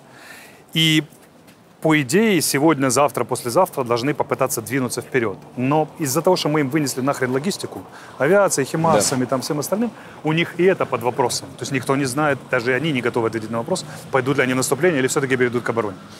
Это всего за полгода. Мы физически перемололи и способность наступать стратегическую. Все. Оперативный резерв. Если бы они были умные люди, они бы встали в оборону гораздо раньше. Ну, давайте я к вам обращусь как к ясновидящему. Что у нас вот на Донецком направлении и что на Херсонском, на Южном? Вот что вы видите и что там будет в ближайшее время? На Донецком они будут кровь из носу пытаться брать Авдеевку, пробивать, Маринку и Пески. И Краматорск, и Славянск. Они это близко даже речи не идет. Они Дальше, север не пройдут. Бахмут под вопросом. Даже не падение города, а окружение его с севера, с юга. Они не тянут. Откровенно не тянут. Почему они перенесли усилия? Потому что они понимали, что все равно бесполезно. Эти попытаются выполнить ближние задачи Авдеевка, Маринка, Пески. Доложить о великой победе, но к этому моменту они физически кончатся. Даже если это получится, во что я, в принципе, не очень верю. Как бы, да? По соотношению... То есть в Донецкое наступление вы не верите? От слова совсем. Так, Херсон. Они могут попытаться на Кривой Рог, на Николаев, скорее на Кривой Рог. Они могут попытаться на Запорожье изобразить, хотя там меньше войск. Взять могут Николаев, Запорожье? Это, в принципе, нерешаемая задача. Дернуться невозможно. Могут, да, невозможно. Так. При нынешнем соотношении сил. При этом они, им нужно же обеспечить референдум, который сегодня подписал глава Запорожской области в кавычках. А в чем проблема? Референдум, если ты проводишь, ты должен провести его на определенной территории. Потому что там согласие, хоть какая-то попытка легитимизации. Если после этого ты снова захватываешь 150 километров, там что, новый референдум проводить или как? Тогда же это будет не воля граждан, а это захвачено вооруженной силой будет, правильно? Нужен второй референдум. И это несколько маразматично. Или ты проводишь референдум, или ты наступаешь. Это взаимопротиворечащие друг другу вещи. Поэтому по уму они должны были к середине августа становиться в стратегическую оборону для того, чтобы обеспечить проведение референдума, присоединение и уже защищать как свою территорию. Так. Под такой легендой. Они сейчас эти войска собрали. И мы знаем просто, что по их планам было наступление. А вот они к нему никак не переходят, потому что логистика в ноль, просто размочалена. Вся эта правобережная херсонская история висит на 3 мостах сопливых, как нитки, которые под нашим огневым контролем. В таких условиях начинать наступление, надо быть полным безоговорочным идиотом. Конечно, с них станется, но сейчас они на развилке. То ли наступать, то ли изображать наступление, то ли стать в оборону и не дергаться, разве что контратаковать. Ну, ваш прогноз какой? В вилке очень трудно давать прогнозы. Я думаю, что будет комбинированный сценарий. Они попытаются двинуться на каком-то направлении. На остальном короткие контратаки. Но в целом от Харькова до Херсона будет стратегическая оборона. По Харькову был вопрос. Там стояла 144-я дивизия полнокровная. По Харькову, да, кошмар. Это же кроме обстрелов. Там на северной границе стояло 20 километров до Харькова, стояла полнокровная 144-я дивизия. Да. Как бы полного состава. Величайшая ценность по нынешним этим самым. Так вот они ее начали. Мы думали, что на Харьков или на усиление. Они на Херсон начали деребанить, да, и кинули на юг. То есть они там все сейчас собирают. Поэтому тут вопрос. У них последние оперативные резервы, и для создания новых оперативных резервов им нужно от 4 месяцев до полугода, чтобы вторую фазу войны повторить. За это время они понимают, что происходит. Здесь уже F-16 начнут летать, как бы, да? Начнут, да? Российская армия, наши летчики учатся. Российская армия вышла на плато своих возможностей где-то в середине июня. Дальше она никогда больше в этом конфликте не будет такой сильной. Все. Это плато, более того, начало накреняться. Те БТГ, которые они собрали, они уже с 2/3 от нормального БТГ, а то и половина. Изможденные, измочаленные. Для них это 3-й заход уже. Часть из них была под Киевом, часть потом на Донбассе, сейчас здесь. На старой технике оборудования, частично деморализованные и так далее. Они не способны выполнять задачи, как полнокровные штатные части соединенные. Преступников вербуют уже в России. Да, с колонии вынимают. Это же нет хорошей жизни. И теперь получается, что им нужно решать задачу удержания. Они не могут усилиться, а украинские вооруженные силы постепенно, медленнее, чем нам хотелось бы, но усиливаться за счет домобилизации, доподготовки и передачи западного вооружения. И, в принципе, эта дорога в никуда. Потому что в какой-то момент 2 графика встретятся, и дальше мы их начнем ломать. Может быть, это будет позже, чем нам всем хочется, там, не август, а, там, например, ноябрь, но, тем не менее, это случится. И они это прекрасно понимают. Отсюда ядерный шантаж через Запорожскую АЭС. Они пытаются напугать мир ядерной катастрофой и таким образом вытянуть на переговоры. Они хотят скорее захватить станцию, чтобы она давала энергию. Захватили ее уже. Чтобы она давала энергию в Россию. Стрельба по станции. И сегодняшнее утреннее заявление, что мы взорвем, это же попытка перепугать мир, чтобы нас насильно усадили за стол переговоров. И первым условием было прекращение огня. Они прекрасно понимают, что для них это смерти подобно. Гопники. Да. Мы только за сегодня вынесли у них 2 командных пункта и несколько складов. И так каждый божий день. Поэтому Мелитополь, там больше 100 убитых, причем старшие офицеры. Да. Поэтому они прекрасно это понимают, жутко этого боятся, потому что они не уверены в стойкости своих войск в обороне. Это очень важный момент, который мало кто учитывает. Вся российский общественный договор, вся вот эта история, истерия, стоит только на том, что они постоянно наступают. Они постоянно наступают, и у них такой элемент мачизма и исключительности присутствует. Мы же давим, смотрите, с потерями, совсем, но давим же, как бы, да. Значит, постепенно, по 100 метров в месяц, но додавим, захватим рано или поздно. Как только они терпят первое крупное поражение, например, возврат Херсона, Мелитополя и так далее, любого города, это катастрофа. Если возврат Херсона, я не знаю, что Путин будет говорить народу. Ну вот, и российская оппозиция, и любой здравый человек говорит, что тренд перелома войны на непопулярную, когда она станет более непопулярной, чем популярной в России, начнется, когда мы возьмем любой город, крупный оперативный успех. Потому что, понятно, положили 50 тысяч убитыми, но ведь захватили. А когда обратно захватили, за что воевали? Простите. Мы возьмем Херсон? Ну, рано или поздно мы все возьмем. Вот Херсон, вот вы видите в ближайшее время? В ближайшее на сколько? Месяца 2. Ну, под вопросом. За месяц не скажу, за 2 уже есть шанс. Шансы есть? Есть, да. Потому что, есть определенные ритмы. И сейчас надо посмотреть, что они будут делать. Вот те войска, которые туда перебросят. Там же еще очень некислая группировка. До 20 БТГ стоит на левом берегу Херсонщины. Она может пойти как на Запорожье, так и на Херсон. БТГ до 1000 человек, да? Нет, БТГ нормальная 700, 650. Но они такие битые. 400, 500 сейчас такие. Скажите, пожалуйста, вот я не сомневаюсь, да любой человек, и вы в том числе, думает, когда это закончится все? Это может быть история на годы? Это может быть длинной историей достаточно, например, до следующего лета, если речь идет о полном освобождении украинской территории. Потому что, когда воюет армия поколения 5+, и 3-, как американская и иракская, это бывает быстро. Но помним, да, что было после войны. Еще 15 лет гражданской войны. Долгая история, да. Да, а когда воюют 3-3, как наша с российской, там, Там же смешно было. Россия, армия 3+ поколения, наступала на армию 3- украинскую. А теперь все поменялось местами. Они на Т-62, а мы с химарсами, там, радарами и так далее. Вот это же знаменитая история. Не знаю, знаете вы или нет. Нам же дали американские противорадарные ракеты. Нет, не знаю. Которые считалось, что нельзя будет запустить с крыла наших самолетов. Так вот, за неделю мы вынесли все ПВО, почти все ПВО в Херсонской области. Да, только за крайние 2 суток 4 С-300 и 2 «Панциря». Они прямо на антенну летят. То есть вы видите долгое развитие, да? Я вижу месяцами эту историю еще как минимум до Нового года, до того, как сломается тренд в войне, и мы их начнем лупить. Но когда мы их начнем лупить, это еще вопрос, сколько мы их будем лупить. На что они пойдут ради этого. Будут ли 100 тысяч корейских добровольцев, условно говоря, или еще что-то. Я шучу, конечно, но тем не менее. Тут вопрос, центральный вопрос всей этой истории, на который пока очень сложно ответить. Как поведет себя военно-политическое руководство Российской Федерации, когда они, видимо, зримо и понятно даже для россиян, начнут проигрывать. Они хотят переговоры, как вы считаете? Они очень хотят переговоры, они делают все, чтобы нас вытянуть туда. Что они положат на стол? Вот мы хотим то-то. Что они хотят? Капитуляцию Они полную? скорее... Нет, речь не идет о капитуляции, даже в марте не шла речь о капитуляции. Что они хотят? Они хотят нейтральный статус, Так. не вступаем в НАТО. Они хотят Крым, Донбасс, железно. И они хотят... Херсон, Запорожская Нет, Херсон область. нет, Херсон они готовы отдать. Да? Да, я уверен на 100%. Так. Вот. И все, в принципе, все, что им... снять санкции они очень хотят. Все, 3 вещи, которые им нужны. То есть вы нам отдайте Крым, Донбасс да. и снимите санкции. Снимите санкции, чтобы мы подготовились и напали на вас опять через 5 лет или 6 снова. Только уже хорошо подготовившись. Президент никогда не пойдет на это, Никогда не правильно? пойдет, да. Никогда. Президент понимает, что украинский народ хочет только одного – выйти на границы 91 года. Да.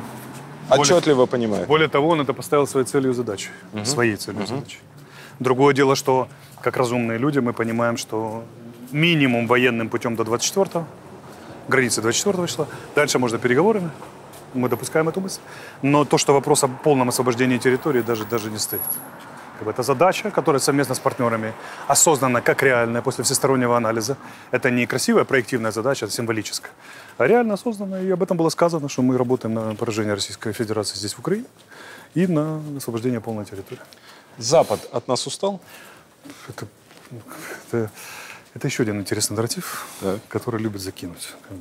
Там и то, и оружие, и прочее, прочее. Никто там ничего не устал. Резников специально просил передать к этому интервью. Так. Он сказал: Леша, скажи следующее. Я говорю: точно можно? Он говорит: скажи. Так. Они на Рамштайне все пожимали руки, все. И говорили: пожалуйста, добейте гадину. Шведы добавляли за Полтаву, французы добавляли за Бородино и так далее, и так далее, и так далее. Немцы добейте. молчали. Немцы молчали, но подмигивали. Добейте. Они просто говорят: наконец-то, да? наконец-то вы с ними покончите. Говорит: сделайте это. Давайте вместе все это сделаем. Конечно, политики не скажут этого вслух, но на лично... Это же не просто, это министр обороны стран. Да, конечно. И сопровождающие конечно, лица. Конечно. Вы оптимист сегодня? Я всегда оптимист. Ну, запись идет. Ну, давайте. Со всеми. Вот такая фотка. Я вам скажу, далеко не у каждого человека в этом мире есть. 3 зуби. Спасибо огромное. Вам Слава спасибо. Украине. Героям слава. Да. То есть вы оптимист? Худший сценарий, который я вижу, это возня до следующего лета. Но по итогу мы все равно побеждаем. Я не верю ни в корейский вариант, там 2 Кореи, не верю ни в стабилизацию фронта, и мы ничего не можем сделать. Самый худший сценарий – это почему-то нам не удалось контрнаступление, осеннее, условно говоря. Мы стали действительно в позиционную войну, постояли в зиму в позиционке, набрали за это время западное вооружение военной техники, включая авиацию, более сложный комплекс. Ленд-лиз же еще не заработал, он с 1 октября только заработал. Да. И потом весной вынесли их в одну калитку, и все. Есть люди, которые сегодня соединяют Зеленского с Путиным напрямую. Ну, например, какой-то человек, который говорит одновременно и с Зеленским, и с Путиным, и передает друг другу их месседжи. Нет, я думаю, что через посредников это делается. По моему ощущению, я не знаю подробностей. Кто посредник? Эрдоган, Абрамович? Скорее всего, кто? Эрдоган. Эрдоган, скорее всего. Тоже это неизвестно, но так по сумме признаков я вижу, что Эрдоган, скорее всего. Абрамович играет роль какую-то? Абрамович очень сильно хвалят наши переговорщики. Что они Сказали, говорят? что он сыграл реально выдающуюся роль в переговорах. Выдающийся. Выдающуюся, да. И какова эта роль? Но он же человек Путина, как он может играть для нас выдающуюся роль? Он человек, Путина, который давно живет в Британии Так. и имеет персональный интерес. Хорошо. Удачно договориться. да? Хорошо. Как вы считаете, встреча Зеленского с Путиным нужна или она ни к чему не приведет? По завершению военной составляющей вполне возможно. Войны заканчиваются либо ничем, то есть не заканчиваются, как Япония и Россия в состоянии войны до сих пор, либо заканчиваются переговорами. Тут вопрос, по какому сценарию пойдет. Вот. Путин может кони двинуть Может, до этой встречи? может и двинуть. Но это было бы слишком просто, в том-то и дело. Слишком хорошо, Смотря какие кони. Слишком хорошо, чтобы быть правдой, знаете, как Да. говорится. Да, к сожалению, история редко так работает. Так, конфликт такого масштаба, который 400 лет готовился, по сути. Что крутая разборка за 400 лет, самое главное. Она так просто сценарно не заканчивается. Это против драматургии мировой. Как бы, да. Хотя всякое возможно. Но могу сказать, что это будет очень неожиданный и быстрый конец войны тогда, сразу. Мгновенно, в тот же день. В течение 2 дней, да. Скажите, пожалуйста, вы сегодня единственный человек, который официально артикулирует от имени офиса? Нет, почему? Нет, далеко нет. Кто еще? Ну, президент Андрей Борисович. Я кроме них имею в виду. Кроме них, Да. кроме это первых лиц. Говорит Миша Подоляк. Да, Говорю я, мы в одинаковом статусе, советник Ермака. да. Кирилл Тимошенко говорит по своей части. Жовко Но он говорит. не по войне, да. Не по войне. По войне вы вдвоем. По войне мы вдвоем, да. Но наша задача не военная, за войну говорят военные. Наша задача военно-политическая составляющая. Да. То есть, грубо говоря, простыми словами, меня спрашивают, а зачем вы говорите то, что говорят военные? Я говорю, чтобы вы знали, что в офисе думают по поводу того, что происходит на войне. То есть оценка. Люди же к политикам зачем ходят? За оценкой в первую очередь. Они должны в оценку укладываться мировоззрение, планы. Вот все, что вы расспрашиваете, да? Для наших зрителей, для себя. Что мы думаем, что мы планируем, как мы относимся, как расценивается то ли. И вот это важно знать, потому что люди должны понимать, что мы думаем и что, чего мы хотим, как мы к этому будем идти в конце концов. А военное дело это дело военное. Вы сегодня один из самых популярных людей в стране. Вас знают за рубежом, в России вас хорошо знают. Наверняка любят. Слишком В кавычках, хорошо. да? Скажите, вы думали когда-нибудь, что станете таким популярным? Я всегда знал, честно, что... Ничто ведь не предвещало беды. Я всегда знал, что буду популярным с детства, но Да. это было на уровне ощущения. Я не знал, каким путем я стану популярным, и самое главное, я ничего не делал, чтобы стать популярным. Больше того, я такой сибарит-интроверт, я от большинства возможностей отказываюсь. Мне бы вот на диване поваляться, там, подумать о высоком, это да. А вот так, чтобы куда-то идти, что-то делать и за что-то бороться, ну, только если Родина позвала. Какие проявления популярности вот вы замечаете? Ну, популярно, много пишут очень. Так, В социальной сети. Второй момент – это очень много интервью. Так. Очень много. Там, это как бы ведущая линейка мировых СМИ, Да, наши, все, да. кто угодно. И так далее. И невозможно за кофе сходить. Попытка сходить за кофе – это 2,5 часа фотосессии, как бы обычно. вы знаете, что вас девушки очень любят? Знаю, да. Вы знаете, Не что- прямо об этом говорят. Вы знаете, что многие хотят за вас замуж? Ну, я уже женат, к сожалению. Или Да, к счастью. но К сожалению, для них, к их-то счастью это не для меня. очень волнует. Ну, поэтому, я предлагаю им, я им благодарен за внимание, скажем. Ревность есть со стороны коллег к вам? Вот ревнуют к популярности? такой? Ну, я точно сказать не могу, но мне говорят другие коллеги про некоторых других наших коллег, что очень многие ревнуют, пытаются настраивать против меня и так далее. Ну, это как это, помните, как в «Обыкновенном чуде»? Идет нормальная дворцовая жизнь, травят, подсиживают, убивают, да, душат. На одном из каналов видел новую сплетню, что вы, Михаил Подоляк, собираетесь основать политическую партию. Это сплетня. Вы в политику собираетесь пойти? В смысле, Полноценно. в партию, в парламент, да, вот Да, это вот, все. ну, может, и выше президенты баллотироваться. Я, значит, сейчас скажу вещь, которую я никому не говорил. Все говорят про мой какой-то там безумный рейтинг, допустим. Но мой рейтинг – это рейтинг президента. Смотрите, девушки из машин высовываются, Есть чтобы вас такое дело. сфотографировать. Мой рейтинг – это рейтинг президента сейчас. Да. Я себя от президента не отделяю. И я никогда не подвожу людей, которыми я работаю. У меня может быть разное мнение о них. Но я никогда его не вынесу и никогда не... У меня же был опыт. 1,5 месяца, как я из офиса ушел, Да, что ни одного слова от меня никто не услышал. да. Вот, потому что я не выношу ссор из СБ. Поэтому пока президент, да еще верховный главнокомандующий, военное положение, в принципе, эти разговоры не вполне корректным для меня вести, считаю. Второй момент. Если он пойдет на второй срок, я, естественно, не буду его подрезать. Ни в коем случае, это технически невозможно. А если нет? А если нет, надо будет думать уже. То есть, если президент по каким-либо причинам не пойдет на второй Я срок, буду подаваться. вы пойдете в президент. Пойду. Я хочу посмотреть, как Вот это самое будет. главное заявление Алексея Арестовича. Если Владимир Зеленский не идет на второй срок, Алексей Арестович идет в президенты. Может быть, я сейчас гуляю по прекрасным улицам Старого Киева с будущим президентом Украины. Вот, поэтому в эту веселую игру надо доиграть до конца, правильно? Поэтому, опять же, что такое власть? Я вот побыл в ней 2 года и могу сказать, что власть, многие понимают, как соблазн, как возможность... Собака лает, караван идет. Возможность можно сыграть самую интересную игру в своей жизни. Там, закрыть какие-то комплексы раны и все остальное. Я за 2 года убедился, что власть – это возможность помочь большему количеству людей, чем ты мог бы сделать это без власти. А если это высшая власть, то ты можешь помочь стране, 40 миллионам людей. А можешь это не только своей стране. Да, вот как бы, да. Да. И я это понимаю как возможность сделать что-то хорошее. Не как приключение. Потому что как приключение я бы это 10 лет назад воспринимал. Даже 5 еще. Не как возможность подняться на высшую точку своей там, жизненного пути, траектории, сказать, опа, класс, а потом ездить лекции читать. Это тоже соблазны 50-летней давности. Для меня сейчас это возможность сделать очень многое хорошего для других людей. Просто для людей, реально для людей.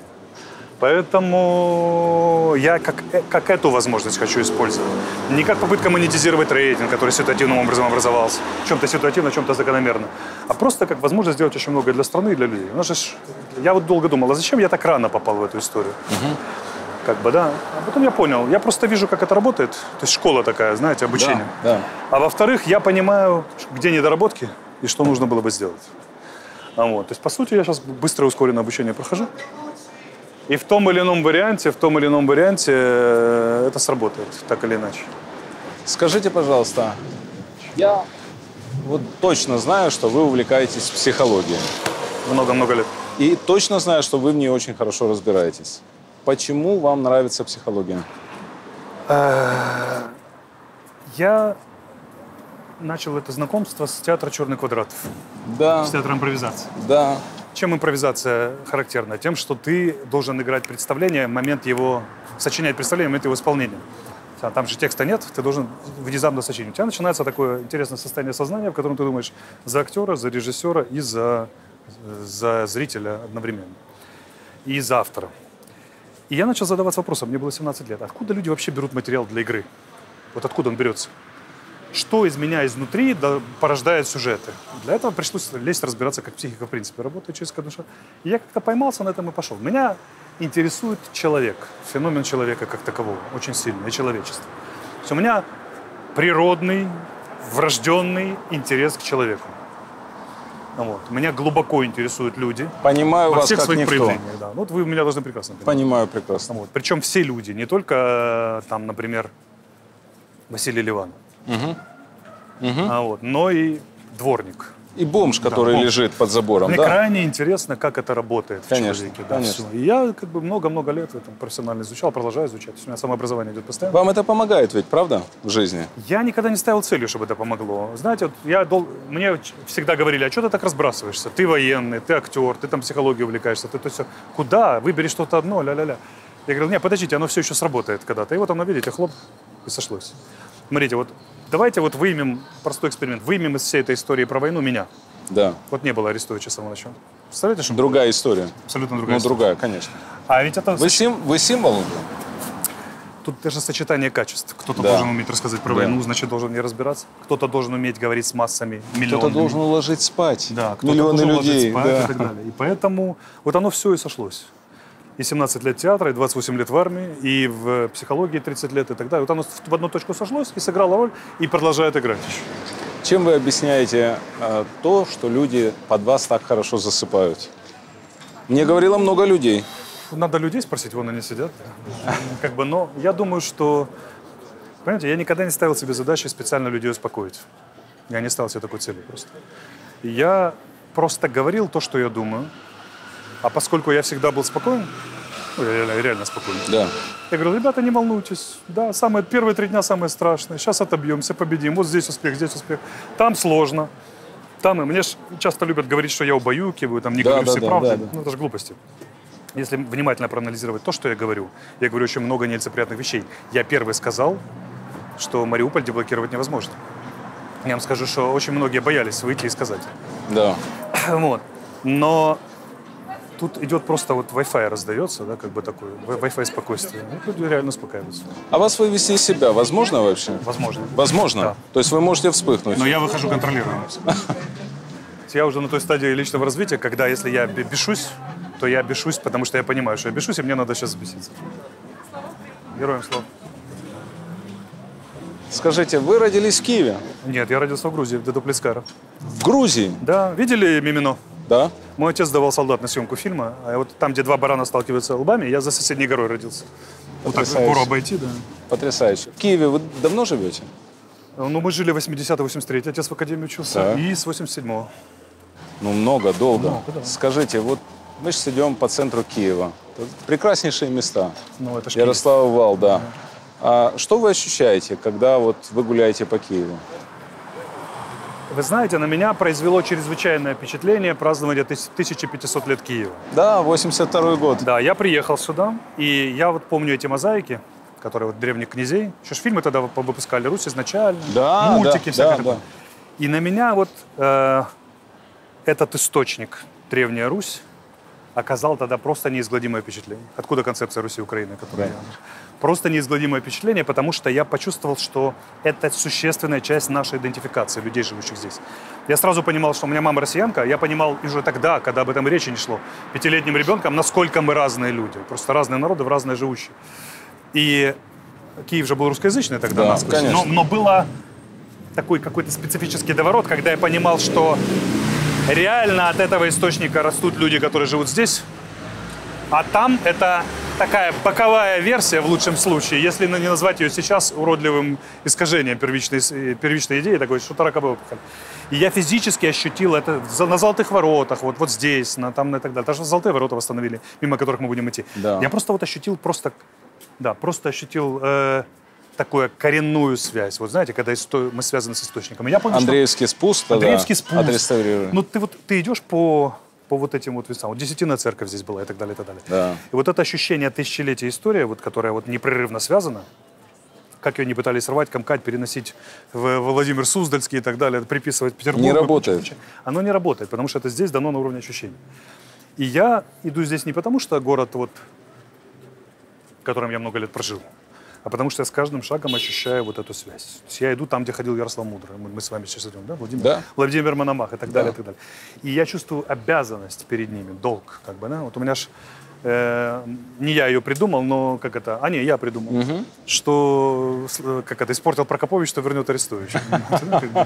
Поэтому у меня ощущение, я чувствую долг. Я понимаю, что у нас украинцы это бренд номер 1 в мире, но его можно и нужно дополнить вот этой первичной идентификацией от корней, оттуда. И тогда мы вообще станем непобедимы. Мы всяко хороши, а тут еще будем еще лучше. Вот. Для Европы это не звучит. Европейцы не хотят вернуться к Карлу Великому. А для нас это сверхактуальная тема. По одной причине. Европейцы не конкурируют за наследие Карла Великого. А у нас есть северный сосед, который хочет перетянуть все. Они и так крупнейшую кражу в истории совершили в 18 столетии, когда перетянули. Но сейчас они хотят доравнять, дотянуть. И там не можем этого позволить себе. За это же война идет на самом деле. Путин же, когда говорил свою знаменитую речь перед войной за сутки, он же ничего не сказал про политику, про экономику. Все причины были метаисторического значения.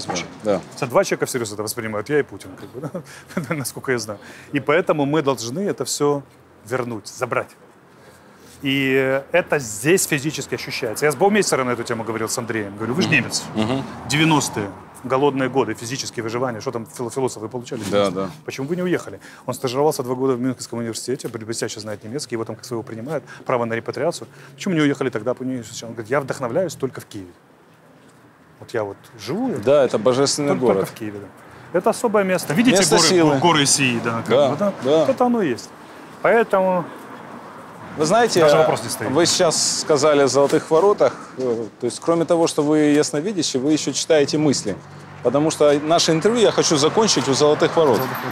Это особое место для Киева, и в этой войне крайне важно поставить нам точку у золотых ворот, где в древности киевляне держали оборону, да. Я вам скажу, что я малым, когда их только восстановили, ну сколько мне было? Я еще помню старенькие ворота, без я еще помню, кирпича, да. Когда их восстановили, меня водили родители, а потом, когда я в Киев вернулся в 87-м, я приходил и часами высиживал его там наверху. Я тогда не мыслил в таких Смотрите, категориях. я не знал этого. Я в таких категориях не мыслил тогда, я не понимал. Но я не уходил с этого места, я вот находился часами, и я реально разговаривал со всеми этими людьми. Вот у меня было ощущение, которые проезжают через эти ворота, шум слышал этот, там лошади перетоптываются, ржут, там торговцы кричат, знаете, вот физическое ощущение. У меня было только еще в одном городе мира такое ощущение, в Иерусалиме. Поэтому не зря называют Новый Иерусалим. И вот это ощущение непрерывности истории в наш, мягко говоря, постмодернистский век, оно как бы дорогого стоит. Поэтому история может быть дана как учебник, может быть дана как картинка. А вот когда она дана как непосредственное вдохновение, это совсем другая история. Вы же тоже имели миллион возможностей где-то уехать. Да, конечно. Ну, не хочется. Даже мыслей не было. Но Киев бросать не хочется. Невозможно. Вы знаете... Помните, как у Ильфа и Петрова? Как бы все гордятся своими улицами, а киевляне с затаенной улыбкой улыбаются, зная, что самая лучшая улица в мире, кричат. Вы знаете, я живу всегда так, что я не стесняюсь признаться в том, в чем я был неправ, или в том, в чем я ошибался. Причем сделать это не тихонько, а вот публично. Я хочу публично, пользуясь случаем, сказать, что я по отношению к вам очень ошибался. Я когда вас увидел впервые, я же вас не знал, я подумал, ну да, вот понабирали дебилов в команду президента, это очередной. И это очередной, да. И говорит тихо, и что-то там какой-то стрёмный, подумал я. И я вам нахамил аж в эфире тогда. А вы к вашей чести так достойно себя вели. Я подумал, да, ну, наверное, он непростой все-таки. И я хочу сказать, что я был неправ. Вы для меня открылись совершенно с другой стороны. Я увидел масштаб личности. И я об этом говорю публично. И я считаю, что, признавая свои ошибки, становлюсь только сильнее. Однозначно. Но я вам скажу, меня подначивали, так он же никогда не признает публично. Я всегда признаю. Я говорил, признает. Во-первых, вы же заочно признали, давайте скажем зрителям. Да, конечно. В частных разговорах. Конечно. Но я вам скажу еще одно очень важное. Я считаю, что это очень важно, на самом деле, сказать об этом. Это крайне важно, потому что мало образцов достойного поведения. Люди, которые причастны к публичности, должны демонстрировать образцы. Понимаете? А людям извиниться публично за свои ошибки – это очень тяжелое действие, к сожалению, здесь. И это очень дорого стоит. Но я хочу сказать еще одну вещь по поводу себя. И, возможно, и ошибиться. Потому что, понимаете, я когда в 20 лет столкнулся, приехал в Англию, 22 года, я приехал сразу как разведчик и работал там с британцами. И вот такие умудренные дядьки, полковники британской разведки, они меня многому чему учили. Они говорили, югославская война как раз была, они говорили, Леша, высшая доблесть джентльмена – это умение работать с данностями, вот как они есть с реальностью. Да. И они сказали еще одну вещь. Я тогда ее не понял, а сейчас, спустя много лет, когда мне 47, а не 22, я прошел целую жизнь, в том числе и в разведке, я понимаю, о чем они говорили и почему во мне легко ошибиться. Потому что у людей, которые работают с данностями, очень пестрая биография всегда. Потому что они жадно любят жизнь, активно в нее вмешиваются. А на конкретном этапе ты всегда имеешь дело с людьми, которые через в такт, в том числе политический такт, уже злейшие враги, негодяи, сволочи и так далее, и так далее. А ты же был плотно внедрен в эту ситуацию. Поэтому я жадно кидался в театр, я жадно кидался туда, жадно туда. И со стороны это выглядит биография афериста просто полная. А вы же немножко видели людей в своей жизни, правильно? Конечно. И есть чутье на людей, которые... Конечно. И мне показалось, что вы аферист. Аферист. Угу. Да. Это как бы при полной авантюристичности моего характера и способа жизни... А оказалась глубина. Это был практически неизбежный диагноз. Оказалась глубина. А почему? Потому что медиа работает так, что их глубина не интересует. Их интересует вот такой хлесткий хайп. Когда доходишь, добираешься до глубины, выясняется, что... Вы знаете, вот мы стоим... Я расскажу всем, кто Киев не знает, Мы стоим у Золотых ворот. Это потрясающий памятник древности. И Алексей Арестович спустя 5,5 месяцев с начала войны, страшной войны, которую ведет Россия против нашей страны, вот, наверное, будет символично, если вы сейчас обратитесь к миллионам людей, которые вас смотрят, которые вас любят, и скажете им что-то, вот находясь в этом святом месте для любого київлянина. Так, дорогі друзі, перше, це наша земля. Друге, Русь – це ми. І війна насправді йде, якщо ви чули Путіна, війна йде за те, що вони хочуть стати нами. І хочуть зробити так, щоб нас не було. Вони здійснили найбільшу крадіжку в історії в 18 столітті. Зараз назвали себе Руссю, тому що Росія – це Русь по-давньогрецьки і по-грецьки. І претендують на те, щоб стати нами. Вони вкрали історію, вони вкрали нашу ідентичність, вони вкрали все. І хочуть, щоб нас не було. Не щоб навіть ми стали ними, а щоб нас не було. Але тут, перед Золотими воротами, я можу вам сказати, якщо нагода до вас звернутися, і сказати, що насправді Русь-Україна або Україна зараз – це бренд номер 1. Це одна із базових культур всієї землі. І наш борг перед нашими предками, і наш борг перед потомками зробити так, щоб цей тисячорічний гештальт закрився нарешті. Щоб весь світ зрозумів, хто ми, чого ми варті, з чого ми починали, а це новий Єрусалим, насправді, Київ. І коли ребята, які будуть висаджуватись колись на зірки з шевронами Україна, Київ, на яких буде намальовані золоті ворота, і вони отодвігали французів і американців, казали, дайте ми підемо першими, тому що ми – це українці. І ця війна – це величезний шанс для нас і для всього світу, щоб світ, перше, зрозумів, що Україна не частина Росії, по-друге, зрозуміли, хто ми, і по-третє, вони зрозуміли, що ми держимо і будемо утримувати цей шлях, який почався ще тоді, до народження Христа, і буде продовжуватися ще багато тисячоріч, і це безперервна лінія тих самих людей, які на нас дивляться з метро Золотих ворот, з фресок, з портретів, і тут, з місця, яке дишить цією історією. І це жива історія. Європейцям це байдуже. Вони не змагаються за спадщину Карла Великого. А ми змагаємося, тому що хтось хоче, щоб нас не було, а вони були нами. Ми цього не допустимо. Ми звідси пішли, і ми підемо звідси далі до зірок. І я зроблю все, щоб це стало правдою. И все, что сказал Алексей Арестович, сбудется 100%. Спасибо, Алексей. Спасибо, Дмитрий. Спасибо. Спасибо.